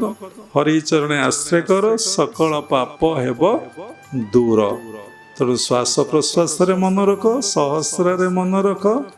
କିଛି ଫୁଲ ଫଳ ଧୂପ ଦୀପ ନୈବେଦ୍ୟର ଆବଶ୍ୟକ ନାହିଁ। ଆଉ ଚିନ୍ତନ କର ମୁଁ ସେଇ ପରମାତ୍ମାଙ୍କର ଅଂଶ ବିଶେଷ। ଆଉ ସବୁବେଳେ ମୁଁ ଏ ଦେହରେ ଅଛି, ମୁଁ ଦେହ ନୁହେଁ, ମୁଁ ପ୍ରକୃତି ନୁହେଁ, ମୁଁ ଇନ୍ଦ୍ରିୟ ନୁହେଁ, ମୁଁ ମନ ନୁହେଁ, ମୁଁ କିଛି ନୁହେଁ, ମୁଁ ସେଇ ଆତ୍ମା। ଏ କନସିୟସନେସରେ ରୁହ, ସାଧନା କର, ବହୁତ ବହୁତ ଏ ଜ୍ଞାନ ତମକୁ ପ୍ରାପ୍ତି ହେବ। ଭଲ ଭାବରେ ଶୁଣ, ଭଲ ଭାବରେ ବୁଝ ଏବଂ ସାଧନା କର। ଏ ଅବସ୍ଥା କେମିତି ଆମ ଭିତରେ ପ୍ରାପ୍ତି ହେବ। ତେଣୁ ଯଦି ମନରେ ଅର୍ଥ ଚିନ୍ତା ଅଛି, ଯୌନ ଚିନ୍ତା ଅଛି, ଖାଦ୍ୟ ଚିନ୍ତା ଅଛି, ମୁଁ ମୋର ଭାବ ରହିଛି, ସାମ୍ପ୍ରଦାୟିକ ଭାବ ରହିଛି, ଯଶ ସମ୍ମାନ ପ୍ରତିଷ୍ଠା ଲାଳସା ବୋଧ ରହିଛି, ଐଶ୍ୱର୍ଯ୍ୟ ପ୍ରାପ୍ତି ରହିଛି, ସେ ମନ ସେଠିକି ଯିବ ନାହିଁ। ସେ ମନରୁ ସବୁ ଖସିଲେ ଶୂନ ହେଲେ ମହାଶୂନ୍ୟ ପାଖକୁ ଯିବ। ଯେପର୍ଯ୍ୟନ୍ତ ଶୂନ ନ ହେଇଛି ସେ ମହାଶୂନ୍ୟ ପାଖକୁ ଯିବ ନାହିଁ, କି ଭକତ ପ୍ରଧାନ ହେବ ନାହିଁ, ତାର ପାପ କେତେବେଳେ କ୍ଷୟ ହେବ ନାହିଁ। ଏତିକି ଶୁଣନ୍ତୁ, ଶୂନ ହେଲେ ଆମେ ମହାଶୂନ୍ୟକୁ ଯିବା। ଏତେବେଳେ ଜାଣିଲେ ଶୂନ୍ୟ କଲେଜରେ କ'ଣ ପାଠ ପଢ଼ା ହେ ନା ମାଇଣ୍ଡକୁ ଜିରୋ କରିବା ପାଇଁ। ଆମେ କିଛି ନୁହଁ, ଏକଥା କୁହ ନାହିଁ, ଏକଥା ଅନୁଭବରେ ଆଣ, ନଟ୍ ବାଇ ଟକ୍। ତେଣୁ ଶେଷରେ କ୍ରିୟା ଯୋଗ ପରମ୍ପରାର ସମସ୍ତ ଗୁରୁମାନଙ୍କୁ ମୁଁ ପ୍ରଣାମ କରୁଛି। ବିଶ୍ୱର ପ୍ରତ୍ୟେକ ସମ୍ପ୍ରଦାୟର ଗୁରୁମାନଙ୍କୁ ମୁଁ ପ୍ରଣାମ କରୁଛି। ଉପସ୍ଥିତ ପ୍ରେମ ସ୍ୱରୂପ ଗଣ ସବୁରି ଭିତରେ ପରମାତ୍ମାକୁ ଉପଲବ୍ଧି କରି ମୁଁ ପ୍ରଣାମ କରୁଛି। ସର୍ବେ ଭବନ୍ତୁ ସୁଖିନ, ସର୍ବେ ସନ୍ତୁ ନିରାମୟା, ସର୍ବେ ଭଦ୍ରାଣୀ ପଶନ୍ତୁ, ମା କଶ୍ଚିତ୍ ଦୁଃଖ ଭାଗ ଭବେତ୍। ଜୟ ଗୁରୁଦେବ, ଜୟ ଜଗନ୍ନାଥ, ହରି ଓମ୍ ତତ୍ସତ୍।